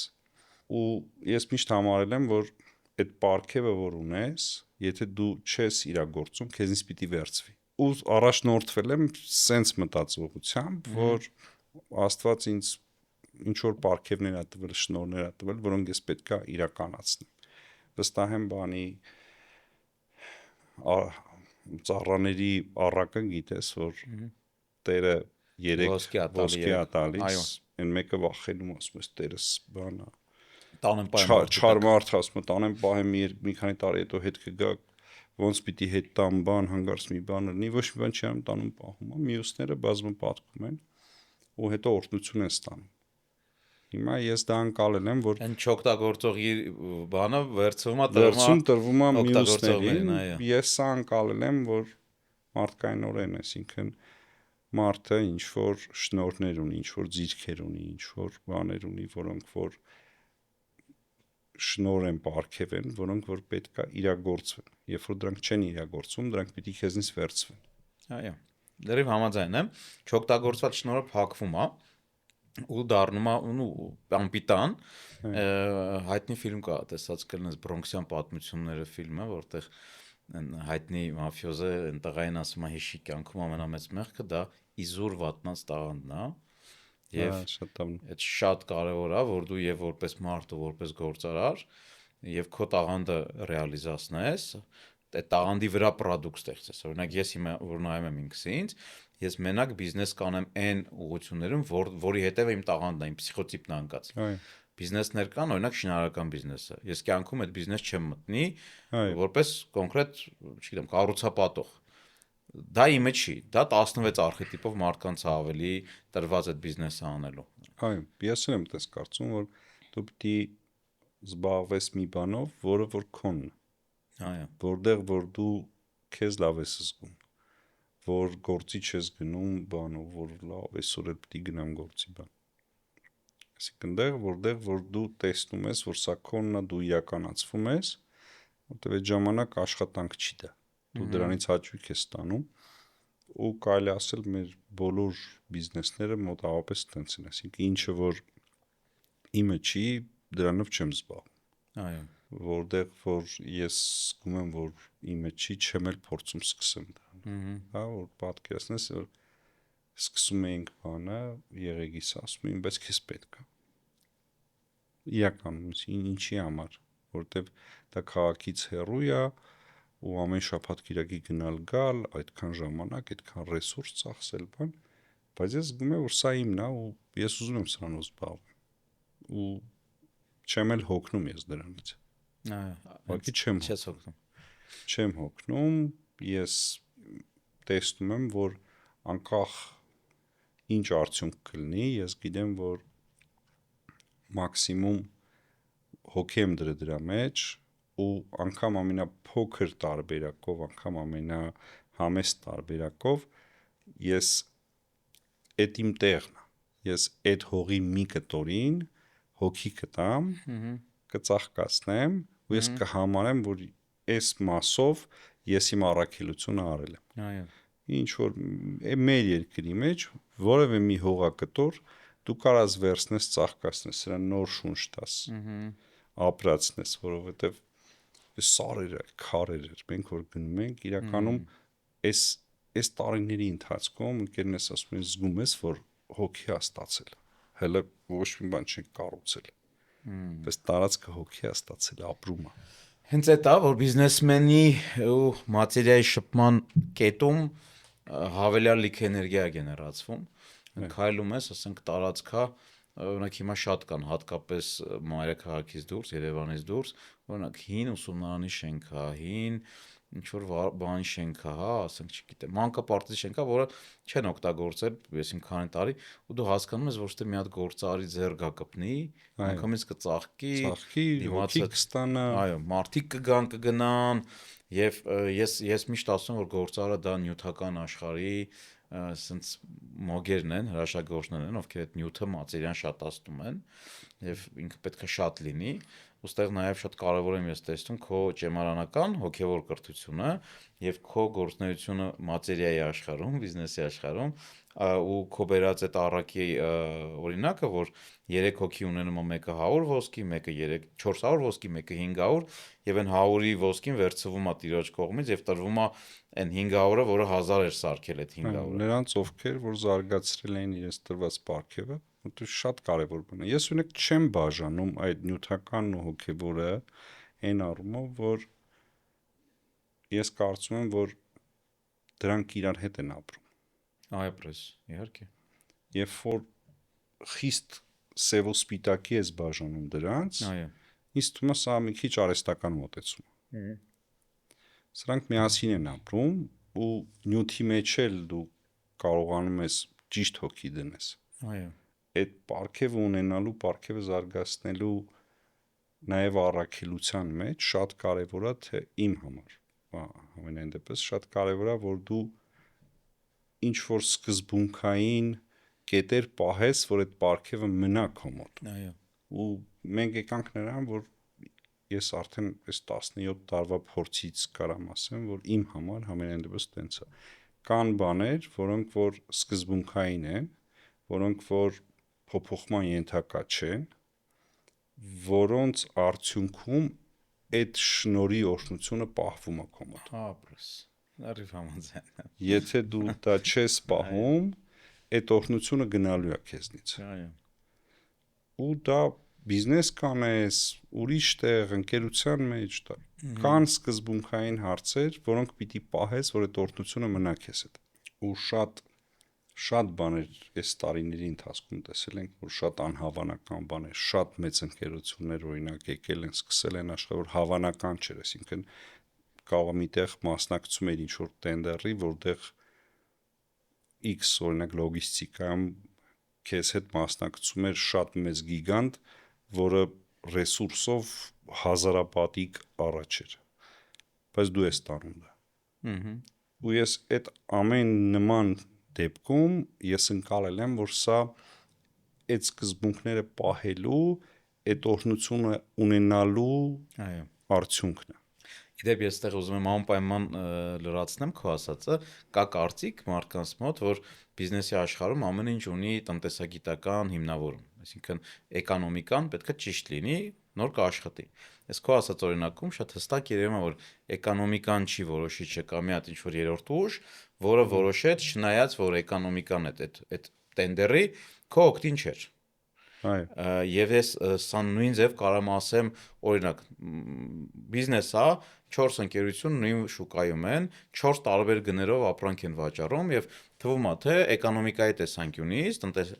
տնտեսագիտության տեսանկյունից պետք է ամենաէժանը լինի, բայց դու տեսնում ես, որ ամենաթանկ վաճառողը ավելի շատ է վաճառում, չնայած որ ինքը ուստեղ ես ինքս տնտեսագետ եմ մասնագիտությամբ, ժողովի վիճակագրության բաժինն եմ ավարտել ու այն օրենքները, որ մենք անցնում էինք ինստիտուտում, որ օրինակ առաջարկն ու պահանջարկը գնի միջոցով գալիս են ինչ-որ կետում հատվում են, բալանսավորվում են, ու հիմա ես հասկանում եմ, որ տնտեսագիտությունը թերի է որպես գիտություն, որովհետև հաշվի չի առնում այդ էներգիան, այդ օրհնության էներգիան, որ ինչ-որ մեկը դա ունենալով կարա իր ունեցածը 5 անգամ թանկ ծախի։ Վստահաբար։ Ոստեղ այդ տնտեսագիտության այդ տեսությունը ջարդվում է, չի հասկանում, լավ, մեկ այլ ավելի էժան գնով է ինչի չարես դա։ Այո, վստահաբար, լրիվ վստահ եմ, համաձայն եմ քեզ հետ, Գրիգոր ջան, որովհետև օրինակի համար, մեր ֆիլարմոնիայի տուրերը ներգնա, շուկայական արժեքից, մրցակիցների արժեքից գոնե 50-ից 100% տարբերություն կա։ Պատկերացրիք, չէ՞։ Ճիշտ է, սերվիզն էլ ուրիշ մակարդակի է, ուրիշ բան է սա։ Բայց երբ որ դու experience ես վաճառում, շատ դժվար է բացատրել մարդկանց, թե օրինակ Գառնի Գեղարդ է, էլի կարդում է, որ գնում եք Գառնի Գեղարդ տուրի, ելավ եթե ես կարամ գնամ դա $20, ինչի գնամ $200։ Շատ դժվար է բացատրել դա։ Բայց արի ու տես, որ սա աշխատում է։ Այստեղ մի էներգիա աշխատում է, ու երբ որ դու դա իսկապես անում ես, այն մարդը, որ այն $20 Գառնի Գեղարդ էր գնացել ու մեզ հետ էլ է գնացել, գնալուց հետո ինքը հասկանում է ինչի մասին է խոսքը։ Այո։ Բայց վաճառելը իհարկե դժվար է սա։ Այո։ Բայց երբ որ դու ունես այդ համառությունը նաև, պահելու գիծը, դուրս չգալու, ամեն ինչ չփորձելու, դու գիտես ինչ ես անում, դու տեսլականն ունես, խորքում աշխատում։ Ես մի հետաքրքիր բան էլ ասեմ, Այս վերջերս մի նկարիչի հանդիպեցի, ով բավական լավ նկարներ է նկարում, արտերկրում ապրում, եւ հետաքրքիր ինձ հարց տվեց, ասես դու որ այդքան մետաֆիզիկայի մեջ խորանում ես, գիտես, այդ օրենքների աշխարհը կոչվում է մետաֆիզիկա, այսինքն ֆիզիկայից այն կողմ, հա։ Հարցրեց, ասեց ես նկարներ էի նկարում իմ ամբողջ կյանքում եւ այդ նկարները չէր վաճառվում։ Երբ որ ես ամուսնացա, իմ ամուսնությունից հետո նկարած նկարները սկսեց վաճառվել, բայց այն ինչ նկարում էի միջև դա չէր վաճառվում։ Հետեր։ Ինչ բացատրություն կա այդտեղ։ Նույնի ցանկացած product ինչ մենք ստեղծում ենք, այդ կլինի արվեստի գործ, թե ինչ որ ծառայություն։ Մենք այդ պահին մեր էներգիան ենք դնում մեջ։ Եթե այդ պահին մենք դնում ենք խիստ կարիքի էներգիա, վիրավորվածության էներգիա կամ չգիտեմ, ամեն գնով դա ծախելու էներգիա, այդ էներգիան ոնց որ դու ես ասում, մենք կարող ենք մատերիային էներգիա փոխանցենք։ Դա վերաբերվում է product ստեղծելու պահից սկսած։ Այդ մատերիան եթե ստեղծված է այդ էներգիայով, այդ նկարը, որ ես կարիքից դրդված պետք է ինչ որ ձև ծախեմ, ինքը չի ծախվում։ Բայց ինչ էր եղել այդ նկարիչի կյանքից հետո, երբ որ ամուսնացել էր, կինը իրան շատ մեծ էներգետիկ ռեսուրս էր տվել ու ինքը սկսել էր ավելի ռելաքս նկարել ու նաև ֆինանսապես կինը ապահովված էր։ Ֆինանսի մասին մոռացել էր ինքը մի պահ, որ օքեյ, փողը կա արդեն ու նկարել էր արդեն լրիվ ուրիշ էներգիայով։ Այն նկարները, որոնք նկարվել են նոր էներգիայով, այդ նկարները սկսել էին վաճառվել։ Հա, լրիվ համաձայն եմ, որովհետև խորքում որ նայենք, ինչքան բիզնես կա, նույն բանն են անում։ Խորքում ու այս նույն բանը անողներից մեկը շատ հաջողում է, այո, մյուսը չէ։ այո։ Որ նայես, միգուցե այն մյուսը որ չի հաջողել, կարող է եւ ռեսուրսով ավելի ոնց որ ավելի հավանական է, որ ինքը պիտի հաջողեր։ Բայց այդպես չի, որտեղ երբ որ դու ամեն օր գնում ես գործի, դու քեզ հետ էներգիա ես ստանում։ Ու քո թիմը զգում է դա։ Իհարկե։ Բոլոր հաճախորդն էլ զգում։ Հաճախորդը զգում է դա, թիմը զգում է դա։ Դեպի քեզ գալիս է այն հաճախորդը, ում հետ դու նույն ռեզոնանսի մեջ ես։ Ես որ պատմում եի, որ ոնց եմ սկսել, որ պատկերացնես 2008 թվականին մեքենա չունեմ, բան չունեմ, տես մի հատ պապկա ունեմ, վերստում գնում եմ Գերամա մարացի։ Ու մարդկանց բան սեփականատերի հետ խոսում եմ, որ կարող եմ բան երկաթուղային բեռնափոխադրումներ ձեր փոխարինել տրանսպորտային ֆուրերով տեղափոխել ձեր բեռները։ Հաշվար կարել էի ունեի ինչա։ Հա, ինչ որ բան պատկերացնում եի, որ ստացվի կարողանամ անել, բայց էներգիան շատ կարևոր է, այսինքն Իհարկե։ այս մարդիկ ինձ վստահելով այդ էներգիան զգալով են վստահել։ Իհարկե։ Որովհետև եթե թղթի վրա այդ պահին գրեիր ռացիոնալ մոտեցումը, շուկայում վստահաբար այդ պահին կային ընկերություններ, որոնք արդեն 10-20 տարվա պատմություններ ունեին, Իհարկե։ ու բոլորն էլ ուզում էին այս ընկերությունների հետ աշխատեին, որտեղ այս ընկերությունները խոշոր ընկերություններ էին։ Այո։ Ու ընտրել նոր ընկերության, որը նոր է եկել, իհարկե կարող է մի քիչ ուրիշ բան առաջարկում։ Նույն բանը չի առաջարկում, ինչ որ առաջարկում էին ուրիշները, եկել ասում եմ մինչև հիմա բերում եք երկաթուղով, եկեք ես ուրիշ ձև կանեմ, ավելի արագ կլինի, ավելի հարմար կլինի, գինել նույնը կլինի։ Okay, սա հասկանում եմ, բայց երբ որ ընտրես ընկերություն ու շուկայում լինեն արդեն կայացած վստահելի ընկերություններ ու նաև ուրիշ մեծ ընկերություններ եղել են, ասեն քեզ մեր բեռները տալու են քեզ, որովհետև քեզ վստահեցինք։ Ինչ որ այդ վստահել իրանք տես ձևակերպում են, բայց խորքային էներգիան, այդ ռեզոնանսի էներգիան։ Հա, բայց վստահելու բան չկա, երբ որ դու նոր ես եկել։ Նոր ես անում, հա, չէ, քեզ չկա, բան չկա։ Հա, երբ որ նոր ես եկել, ասի նոր ես սկսել, այստեղ ես հասկանում եմ, որ այդ էներգիան շատ կապ ունի, որովհետև հիմք չկա վստահելու։ Երբ որ դու նոր ես սկսում, հա, հիմա ուրիշ բան։ Հիմա մարդիկ նա էլ է աշխատում։ Հա, հիմա նա աշխատում է ու շատ լավ է աշխատում, որովհետև ցանկացած մեկը երկու զանգից հետո գիտի, որ այս ընկերության կարելի է 100%-ով վստահել, որովհետև իրենց հանհայա չենչեա ու միշտ տենց է ու 17 տարի տենց է, դա չի փոխվել 17 տարվա ընթացքում ոչ մի անգամ։ Եթե անգամ ընկերությունը վնաս պիտի կրի դրանից, բայց եթե մենք ասել ենք այսպես օրը, այսպես է։ Ու սա մեզ պահում է, մեզ զարգացնում է, մեզ նոր ուժ է տալիս զարգանալու, որովհետև ցանկացած մեկը, որ ուզում է մեր հետ աշխատի, ասում ամբողջ շուկայի մեջ երկու հատ զանգանես հերիքա քեզ ուրիշ բան։ Եվ սա ես ուզում նաև մեր ունկնդիրներին այս մեսեջը տանք, որ բիզնես պլանը, որը գրված է թվերով կամ այն էկոնոմիկի, այսպես ասած, հաշվարկները միակ գործոնը չեն, որով այդ պրոյեկտը կարող հաջողվի կամ չհաջողվի, կամ մի հատ երրորդ ուժ, որը այդ երրորդ ուժում այդ հաջողությունը որոշվում եւ չի որոշվում, էլի, որովհետեւ եթե էկոնոմիկան միշտ լիներ կոնստանտ ու միշտ դա աշխատեր, միշտ կաշխատեին ամենաեժանները եւ թանկ product, թանկ առաջարկ շուկայում չէր լինի։ Բայց մենք տեսել ենք թանկ առաջարկներ, որը ավելի շատ գնորդ ա ունեցել եւ ինքը իր գնորդի սեգմենտին ա ունեցել։ Եվ դու եթե թանկ product ունես, դու լրիվ ուրիշ տեսակի հաճախորդի հետ ես շփվում արդեն, տեսակը փոխվում է։ Հետո նոր բիզնես անելուց էլ ցանկացած պահի, երբ որ հաշվարկում ես, իհարկե հիմա ոնց որ ունենալով եւ այդ իրացիոնալ կտորը ունենալով նաեւ այդ էներգետիկ կտորը ունենալով նաեւ ֆինանսական համակարգը, որով աշխատում ես, որը շատ ուժեղ է ամրացած, համակարգային ես մտածում, երբ որ նոր պրոյեկտ ես սկսում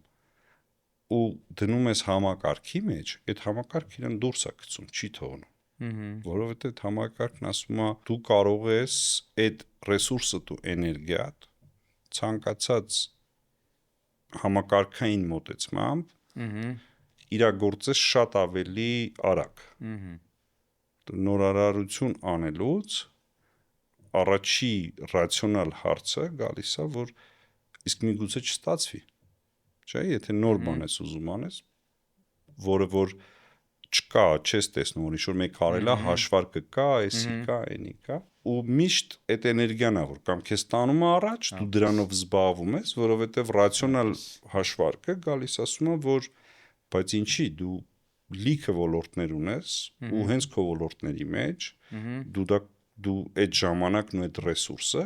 քեզ կապիտալ կավելացնեն առանց ռիսկի։ Ավելի հեշտ։ Երբ որ դու նոր բան ես ուզում անես ու մանավանդ նենց մի բան, որը որ աչքիդ առաջ չկա ու միակ բանը, որ տանում է մարդկանց նորարարության, այդ էներգիան է, որ իրենք հավատում են այդ գաղափարին, աշխատում են դրա հետ, որովհետև ռացիոնալ մոտեցումը ասում է արեք նենց բաներ, որ շատ հստակ է հաշվարկած արդեն, բայց եթե մարդիկ այտենց մտածեին, լիքը լավ բաներ, նոր բաներ աշխարհում չէր ստեղծվի ու չէինք ունենա։ Իդեպ ես քեզ ուզում եմ ասեմ, նայ, այս գիտելիքը, որը հիմա ես ու դու քննարկում ենք, սա շատ խորը ու համակարգված գիտելիք է, եւ ես իրան անվանում սակրալ գիտելիք, եւ այսօրվա աշխարհում ես տեսնում եմ ռուսախոս YouTube-ում, անգլախոս YouTube-ում այս գիտելիքը շատ մեծ պոպուլյար է հենց բիզնեսմենների շրջանում, որովհետև բիզնեսմենը ով գիտի բիզնեսի տնտեսագիտական մասը, ֆինանսական մասը, այդ մարդը այդ սա արդեն օգտագործել է, հասել է ինչ-որ կետի, ու ինքը հասկանում է, որ կա նաև ինչ-որ մի հատ գիտելիքի չափ ու տեսակ, որ դա է իրան պետք։ Ես դա անվանում եմ սակրալ գիտելիք ու Հայաստանում երևի բիզնեսում գործարարության մեջ ես այն մարդկանցից եմ, ով այս գիտելիքի մասին խոսում է, բարձրաձայնում է, իդեպ Հայկու քույրիկը քո գործընկերը մետաֆիզիկայի խմբից է։ Ես խոսում եմ այս թեմայից, ես ուզում եմ շատ ու շատ գործարարների հասանելի լինի, որպեսզի մարդիկ նաև սա օգտագործեն, սա գործիք է այս գիտելիքը, ու քեզ ասեմ հետաքրքիր մի հատ բան, որ ես հաճախ օրինակ մեր ակումբում իվենտ եմ դնում, հենց մեր ակումբի ներսի գործարարների համար, բիզնեսի մետաֆիզիկա։ Գալիս է 5 հոգի։ Ու այն թեմաները, որոնցից ես խոսում եմ, այդ բանի ժամանակ բոլորին է պետք, բոլորին է հետաքրքիր, բայց այս գիտելիքը ունի հատկություն, հետո ինքը սակրալ գիտելիք է, ու ինքը իրան պաշտպանող գիտելիք է, այսինքն դու կարաս այդ գիտելիքը բաց դնես այս սեղանին, բայց ով պետքա չտենա այդ գիտելիքը, ինքը չի տենալու։ Չի տենա։ Այսինքն այդ գիտելիքը ինքն իրան թաքցնելու հատկություն ունի։ Իսկ օրինակ ինչ ես կարծում, այդ գիտելիքը ոնց որ այն համակարգի հետ ինչ որ համադրության մեջ դնում ես, ես ոնց որ կարողանում եմ այնպես աշխատի, որ եւ որտեվ առանց համակարգել չի լինում։ Մենակ դրանով էլ չի լինում։ Համակարգը պետք է, համակարգը լավ բան է, կարևոր բան է։ Եթե կարողանում ես այդ գիտելիքը համադրես այդ համակարգի հետ, օրինակ դու ոնց ես տեսնում, ես քո կարծիքը այդ Նայ, այդ գիտելիքը ինքը բոլոր համակարգերի հետ բանա սինթեզված է, ներդաշնակ է, ինքը պետք է չի իրան ներդաշնակ սարքել, ինքը հենց տենց կա։ Եվ ասեմ ավելին, այդ գիտելիքը ներդաշնակ է նաև բոլոր մնացած այլ գիտելիքները, նույն աստվածաշնչյան գիտելիքները։ Այդ առակը, որ դու նոր ասացիր, դա իրականում մետաֆիզիկական գիտելիքի մասին է։ Այդ 3 հոգու այդ ոսկին, որ բաժանվում է, կամ երբ որ Քրիստոսը 5 ձուկը բազմացնում է, 5 հացը բազմացնում է, բոլոր այս ամբողջությամբ Աստվածաշունչ, եթե Աստվածաշունչը կարդաս որպես գիտելիք, հա, որպես բան, որը դու պետքա սովորես, ամբողջությամբ մետաֆիզիկայի մասին է, այս սակրալ գիտելիքի մասին է։ Բոլոր կրոնները նաև ունեն իրանց առանձին ճյուղը, որը հենց մենակ դա է օգտագործում։ Օրինակ իսլամում կա սուֆիզմը, կաբալան կա, քրիստոնեության մեջ վերջի տարիներին օրինակ նույն Շտայները, Բլավատսկայան, հա, իրանք այն մարդիկ են, ովքեր քրիստոնեության հենց այդ կտորն են առանձին ուսումնասիրում։ Բայց որպեսզի մենք այդ գիտելիքը ճանաչենք, առաջի բանը, որ մեզ խանգարում է, դա դոգմատիզմն է։ Դոգմատիկ, օրինակ, երբ որ ասում ես, չէ, պետք է սա սենս լինի, ինչ որտեղից է դոգման գալիս է։ Առաջինը դա է փակում այդ գիտելիքը։ Մի կողմից դոգմատիզմն է փակում, մի կողմից սկեպտիցիզմն է փակում։ Սկեպտիցիզմն էլ դե լավ, դե դա ինչ է, դե լավ։ Բայց ես տեսնում եմ, օրինակ, ունենք մեր ակումբում խոշոր բիզնեսի սեփականատեր, ով ունի դեբիտորական պարկ, որը չի կարում հավաքի, պրոսը չի կարում։ Այդ պարկը ենթադրենք մեծա 1 միլիարդ դրամից։ Դատական կարգով հնարավոր չի անել, ոչ մի ձև այդ պարկը չի լինում։ Այդ գիտելիքը, այդ ձևը դա ոնց անես, մենակ ընկած է սակրալ գիտելիքի մեջ, մետաֆիզիկական գիտելիքի մեջ։ Իսկ կարողանում են կիրառեն, օրինակ դեպք ունես, որ վերցնում կիրառում։ Ես քեզ մի օր կհրավիրեմ, ինքս ցույց կտամ, դա ոնց է լինում։ Շատ լավ, դարքի։ Շատ լավ հարցեր ես տալի, իր պրակտիկ նշանակությունն էլ է շատ բարձր։ Օրինակ, երբ որ մենք նպատակ ենք գրում, հա, տարվա համար, բիզնեսի համար, էդ էլ է որոշակի մետաֆիզիկական ակտ է, պրակտիկա է, երբ որ դու դա անում ես։ Տարվա մեջ օրեր կան, երբ որ այդ ավելի ու ավելի ուժ է ստանում, օրինակ լիալուսնի օրն է ստանում, տարվա առաջին օրն է ստանում, տարվա ցիկլերի փոփոխության օրերին է այդ բավական մեծ ուժ ստանում։ Եվ ես քեզ ասեմ հետաքրքիր մի հատ բան, այդ գիտելիքը, օրինակ Գեորգի Գյուրջիևը, հայ հայտնի միստիկ, հա, ինքը պեղել ու գտել է անի տարածքում գտնվող 5 քանդված եկեղեցիներում, այսինքն հետաքրքիր բան կպատմեմ ավարտի։ Ու երբ որ մենք օրինակ ճամփորդում ենք Եվրոպա, սա էլ ուզում եմ ասել,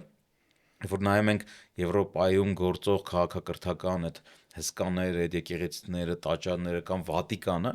ամբողջությամբ էս իմ նշած գիտելիքի արտեֆակտներն են, սիմվոլներն են։ Եվ սա էլ ասեմ ու փոխանցեմ խոսքը քեզ, երբ որ մենք խոսում ենք սակրալ գիտելիքից, մենք առաջին հերթին պետք է հասկանանք, որ այդ գիտելիքը դու կարդում ես սիմվոլների ձևով։ Այսինքն այդ գիտելիքը հասու չի ասես բաց տեքստով, ինքը սիմվոլներով, սիմվոլիզմը շատ մեծ տեղ ունի։ Եվ ստեղ մեզ օգնում է Յունգը, ով թե երազների ուսումնասիրության սիմվոլներով, թե առհասարակ իր պացիենտների հետ աշխատելու ժամանակ բացահայտած սիմվոլներով, ինքը այս սակրալ գիտելիքը շատ հարցերում պարզաբանել է։ Հետևաբար ես նաև հեղինակ հուշեցի, հա, Կարլ Գուստավ Յունգ։ Իրականում, հա, Յունգին ծանոթ եմ հոգեբանության ֆակուլտետից։ Իդեպ քեզ ասեմ, դուք ուրիշ Յունգի եք ծանոթ, հոգեբան, մենք ուրիշ։ Որտեվ Յունգը ինքը այնքան շերտեր ունի, որ հոգեբանություն սովորողները Յունգին ճանաչել են որպես հոգեբանության բան, բայց միստիկան, սակրալ գիտելիքը, որը ավելի արևելք է տարել, Յունգին այդ շերտով էլ կարելի է բացահայտել։ Հիմա ոնց որ մի քիչ հակառակ պատմությունն է եղեք, հոգևոր դաշտից գալով բիզնես, ես ոնց որ պահելով այդ սկզբունքային հարցերս, բերել եմ նրան, որ իմ համար ոնց որ ավելի ասես մի բան կասում, ծառը պտուղից է ճանաչում։ Արդյունքը շատ կարևոր է։ Այո։ Ու ոնց որ արդյունքի միտված մոտեցում ունեմ, որ նայում եմ, որ կոնկրետ ծառը պտուղ տվել է, եթե տվել է ապրես, եթե չէ, ուրեմն մտածի կոնկրետ արդյունք տալու մասին։ Գյուրջևի համար է ուզում ասել հետարքիր պատմություն, որ ուրեմն մի 5-6 տարի առաջ նամակ եմ ստանում Նյու Յորքի Գյուրջևի ինստիտուտից, որ մենք ուզում ենք գանք Հայաստան, ու մենք ուսումնասիրել ենք շուկան, ու մենք գտնում ենք, որ այդ տուրը դուք կարաս անես։ Մեզ համար կազմի Գյուրջևի հետքերով տուր, ես չգիտեմ Գյուրջիևնովա, այս ինչ պատմություն է, այս ինչ բան է, ինստիտուտ է, այս ինչ հիմնադրամ է, այդտեղ ծանոթանում եմ, բացում կարդում եմ, լավ հասկանանք Գյուրջիև գալիս են Գյումրի եւ այլն, ու Գյուրջիևի մասին մենք չգիտենք։ Ու պարզվում է, որ բավական շատ հետևորդներ ունի աշխարհում, բավական խորը մարդիկ են, բավական հետարքիր, մի քիչ տարբերվող ոնց որ մոտեցումներով, ու ես արդեն 6-րդ տարին է, ես ամեն տարի մի անգամ Գյուրջիևի հիմնադրամի համար Գյուրջիևի հետքերով տուր եմ անում Հայաստան ու Անի։ Հենց այնտեղ որտեղ ինքը գտել է այդ։ Հաջորդ անգամ կան ծանոթացնեմ քեզ։ Ես ինքս Գյուրջիևի հետևորդ չեմ, ես Յունգի հետևորդ եմ, բայց կապ չունի այդ սակրալ գիտելիքը նույնիսկ Գյուրջիևը ասում են այնքան ուժ ա ունեցել եւ իմաստություն, որ եւ Ստալինի եւ Հիտլերի համար խորհրդատու եղել։ Պատկերացնում ես։ Ես էլ լսել եմ այդ պատմությունները, անգամ երկու գիրք կարդացի։ Ես միգուցե նա իմ ոնց որ էջմիածնական քրիստոնեական իմ կրթությունը ինձ որոշակի դոգմատիկ բաներ կա, որ ես հասկանում եմ խի կա, որտեղ դու էլ հուշեցիր դոգմատիկ բաների համար։ Ես նաև հասկանում եմ նրանք խի կա, որտեղ երբ որ դու մտնում ես հոգևոր մի դաշտ ու սահմաններ չունես, շատ ժամանակ տանում ենք։ Իհարկե։ Ու ինքը ուրիշ տեղ է տանում։ Շատ ժամանակ ինչ որ խեղաթյուրված իրականության ընկալում է տալիս քեզ։ Դրա համար քրիստոնեական հայրերը ինչ որ ժամանակի, ինչ որ տեղեր, ինչ որ դոգմաներ են սահմանել, որ դու այս պատմության մեջ կարաս գտնես քոնը, բայց նաև կան ինչ որ սահմաններ, որոնցից այն կողմ մութ սենյակ է։ Իմ ընկալումը իհարկե մի քիչ տարբերվող է, կարա ինչ-որ մի քիչ ուրիշ անկյունից եմ նայում ես այդ ամենին ոնց որ, բայց որ կա, փաստ է որ կա։ Ավելի շատ ես ոնց որ գնում եմ նրան, որ արդյունքը պետքա լինի, համակարգը պետքա լինի, այդ էներգիան էլ լավ է որ կա, ու այդ սկզբունքը, որ այդ էներգիան պիտի պահես, անպայման հաջողության ոնց որ համար կարևոր մի կետ է քեզ համար։ Բայց նաև կարող է եւ շատ չեմ խորանում այն կողմի վրա, որտեվ իմ քրիստոնեական մոտեցումը իմ համար հստակ է ոնց որ էլի։ Չնայած որ ինձ հետարքիր է, ես թե Գյուրջիևի ժողովրդի հետ եմ շատ լավ շփվում, թե իր գրքերն եմ կարդում, նայում, մի բան գիտեմ, որ իրականության մեջ այդ աստվածային կասեն, մետաֆիզիկա կասեն, ինչ որ կասեք, խորքում մի բան կա, որ այդ ուժը կա, բոլորդ փնտրում ենք նրան, զգում ենք մեկը ու ինտերպրետացիա արվում ըստ մշակութային, գիտելիքային, բայց նույն բանի մասին է խոսում խորքում։ Մեկը մի ձև է ինտերպրետացնում, մյուսը մի ուրիշ ձև, որովհետև ամենակարևոր բաներից մեկը որ նայեք, մարդկությունը քարանձավում ապրելուց սկսած այդ աստծուն փնտրել է, տարբեր մշակույթներ փնտրել են, ամեն մեկը ինչ որ մի ինտերպրետացիա ունի դրա հետ կապված, բայց որ փնտրել է, դա փաստ է։ Զգացել է, փնտրել է։ Մնացածը հիմա մարդը ծնվում է Հնդկաստանում, մեծանում այդ մշակութային շերտում, ինքը տենց ինտերպրետացիա ունի։ Մյուսը մուսուլմանական երկրում, ու իդեպ ասեմ, որ այս համընդհանուր ընկալումը ու հարգանքը նաև մյուս մարդկանց այդ զգացմունքների հանդեպ շատ կարևոր բան է, որը մի քիչ մեր հասարակության համար էլ կարծում եմ, որ պետք է։ Այո։ Շատ այդ վերջերս մի անգամ Աբու Դաբիում բան կա, Աբրահամիկ house կա, եթե եղել ես, եթե չէ առիթ կլինի տես։ Գնալու եմ, ես վաղը չեմ այսօր։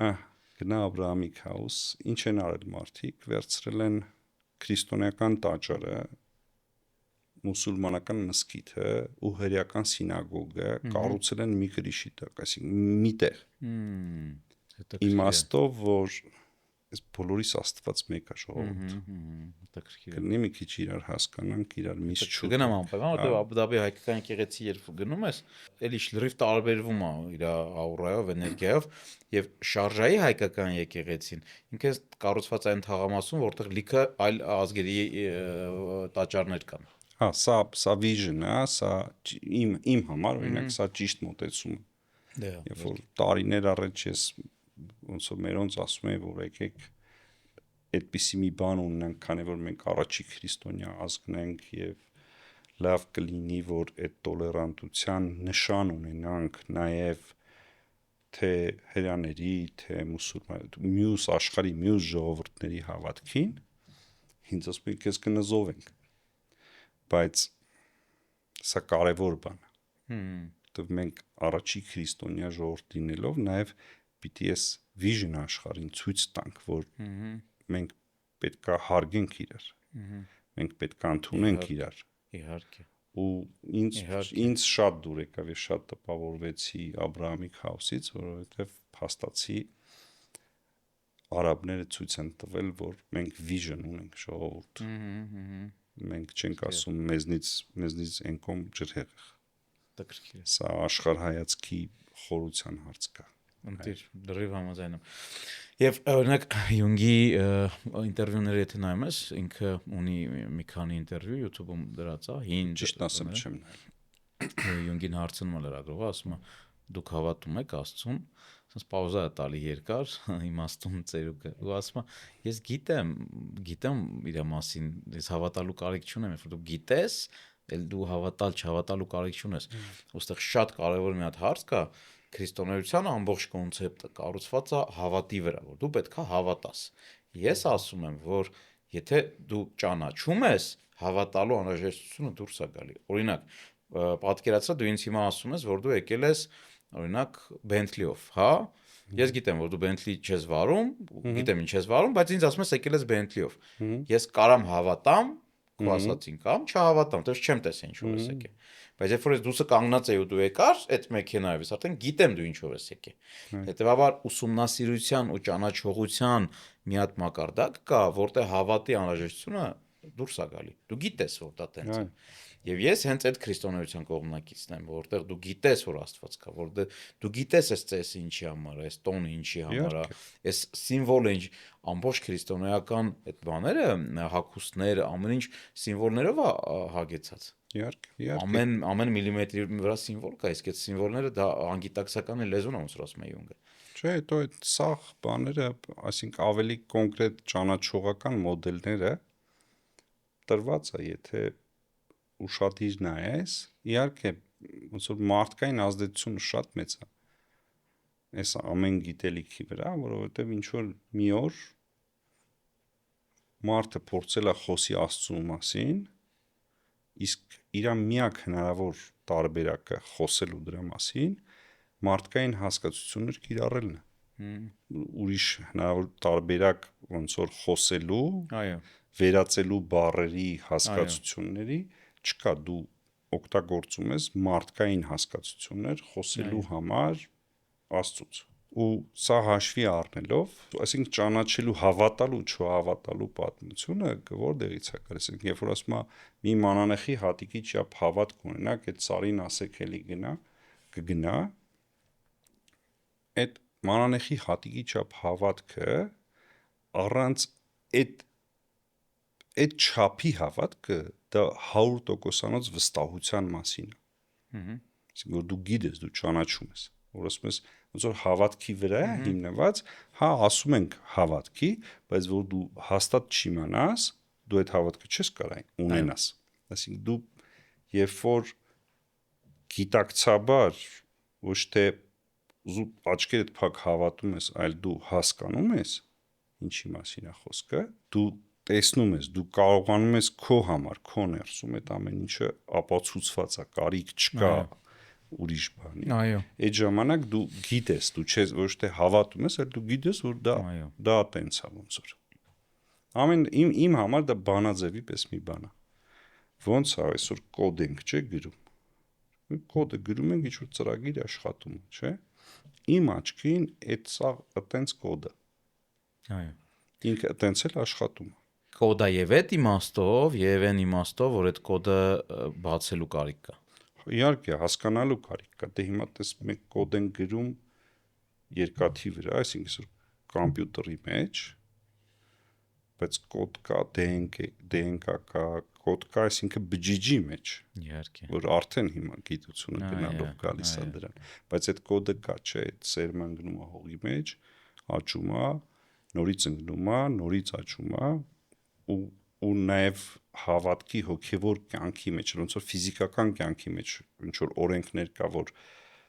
այդ ֆիզիկական կյանքը ապահովում է դու ոնց ապրես, այդ օրենքներով է, չէ, նյութական աշխարհը շարժվում, ֆիզիկայի օրենքներով է շարժվում։ Նույն ձևով էլ հոգևոր կյանքիդ մեջ օրենքներ կա, որոնք որ Համաձայն եմ, լրիվ համաձայն եմ։ Արջան, մենք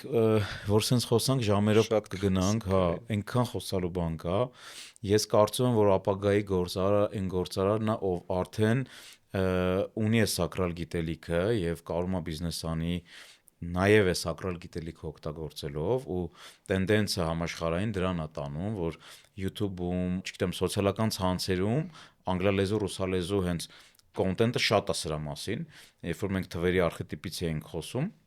հիմա շատ կա այս massive content ու ես կարծում եմ, որ գործարարները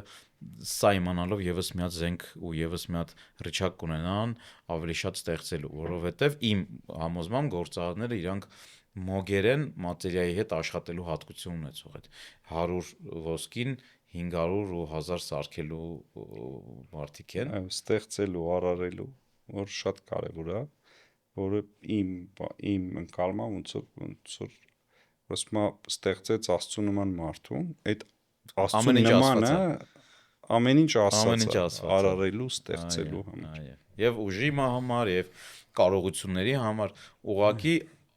Աստծո նման ստեղծված մարդը պետք է ունենա նաև այն գիտելիքը, ինչ պետք է, որ այդ ամեն ինչը ինքը կարողանա անի։ Այո։ Ու գնալով ես տեսնում եմ, որ շատ բաներ բացվում է, շատ գիտելիքներ հասանելի է լինում, շատ բաներ ապացուցվում է, որտեղ ժամանակին մարդիկ ինչ-որ բան կարդում են, հեքիաթի նման էր, չէ՞։ Այո։ Հետո գիտությունը զարգանում է, գալիս է ու պարզվում է, որ այո, մարդու կողից կարելի է մարդ ստանալ։ Հետաքրքիր է։ Այո։ Դե, քանի որ մենք ունենք նաև մի քիչ ժամանակի խնդիր, ես կուզենայի, որ մենք շատ խոսենք, արդեն ժամ ու կեսը անցել ենք։ Ես կուզենայի ավարտել մեր դիալոգը ավելի բիզնեսային ակցենտով, շատ կուզենայի, որ իմ ու քո համագործակցության այս փորձը նաև ավելի շատ մարդիկ ունենային, եթե բեռնափոխադրման անհրաժեշտություն կունենաք, եթե կունենաք միջոցառումների կազմակերպման անհրաժեշտություն, որ վաու լինի, բոմբ լինի, որ sense կոնցեպտ լինի, իմաստներ լինեն, ամեն միլիմետրը կազմակերպած լինի, ապա դիմեք Արթուրին, մենք ընկերության հղումը, կայքերի հղումը կտեղադրենք անպայման մեկնաբանությունների մեջ եւ կարող եք մեր ընկերոջը դիմել եւ բիզնես անել, իսկ այս կարգի գիտելիքներից մենք դեռ կխոսանք, բացումն արել ենք արդեն, Արդիսի Արմենի հետ ենք բացումն արել, հետո մեր Կոստանյան Լևոնի հետ ենք խոսացել, Մահերի հետ խոսացինք, այսինքն այս գիտելիքը ինքը արդեն քննարկվում է, բաց է ու ամեն անգամ այն օրը մեր ակումբի տղաներից մեկը հետաքրքիր բան ասեց, լսի, դու դա նկատել ես, թե չէ, երբ որ դու պատկաստները գցում ես, միշտ գրում ես, որ այս պատկաստով մենք բացահայտում ենք մեր այս ընկերոջը, ամեն անգամ ինչ որ մի ընկերոջը նորովի արաս մայ ախպեր, բա քեզ ոնց ենք մենք բացահայտում։ Այսքան բանը խիմես չես ասում, ես ասել եմ, պրոստը դուք չեք գալի հիմա։ Չեք գալի։ Հա, ես էլ եմ որ չեմ համոզելու, այս գիտելիքը բան ունի, ինքը մյուս բանը չէ, գիտելիքը պետքա օգտագործես այնտեղ, որտեղ որ այդ գիտելիքը պետք է։ Այո։ Շատ շնորհակալություն։ Ես եմ շնորհակալ, Արջան։ Շատ հաճելի լավ զրույցի համար։ Իգոր ջան։ Դե կհանդիպենք այլ ֆորմատներով, այլ տեղերում։ Իսկ ձեզ սիրելի ընկերներ, ես առաջարկում եմ մեր դիալոգին անմասն չլինել, տեղափոխվեք մեր 3-րդ աթոռին, եթե ձեզ բիզնեսն է հետաքրքրում, հարցեր տվեք բիզնեսից, եթե մետաֆիզիկան է հետաքրքրում, հարցեր տվեք մետաֆիզիկայից, ցանկացած հարց մենք Արթուրի հետ կպատասխանենք եւ լավագույն հարց տվող ընկերոջը կընտրենք եւ առանձին սուրճի կհրավիրենք եւ կշփվենք մեր ընկերոջ հետ։ Մեր ոդկասթը եռակողմ է եւ դուք մեր ունկնդիրները նույնպես մեր ոդկասթի կողմ եք, ես աթոռնել նախատեսված է ձեր համար։ Դե, մինչ հանդիպում, Արջան, մինչ հանդիպում։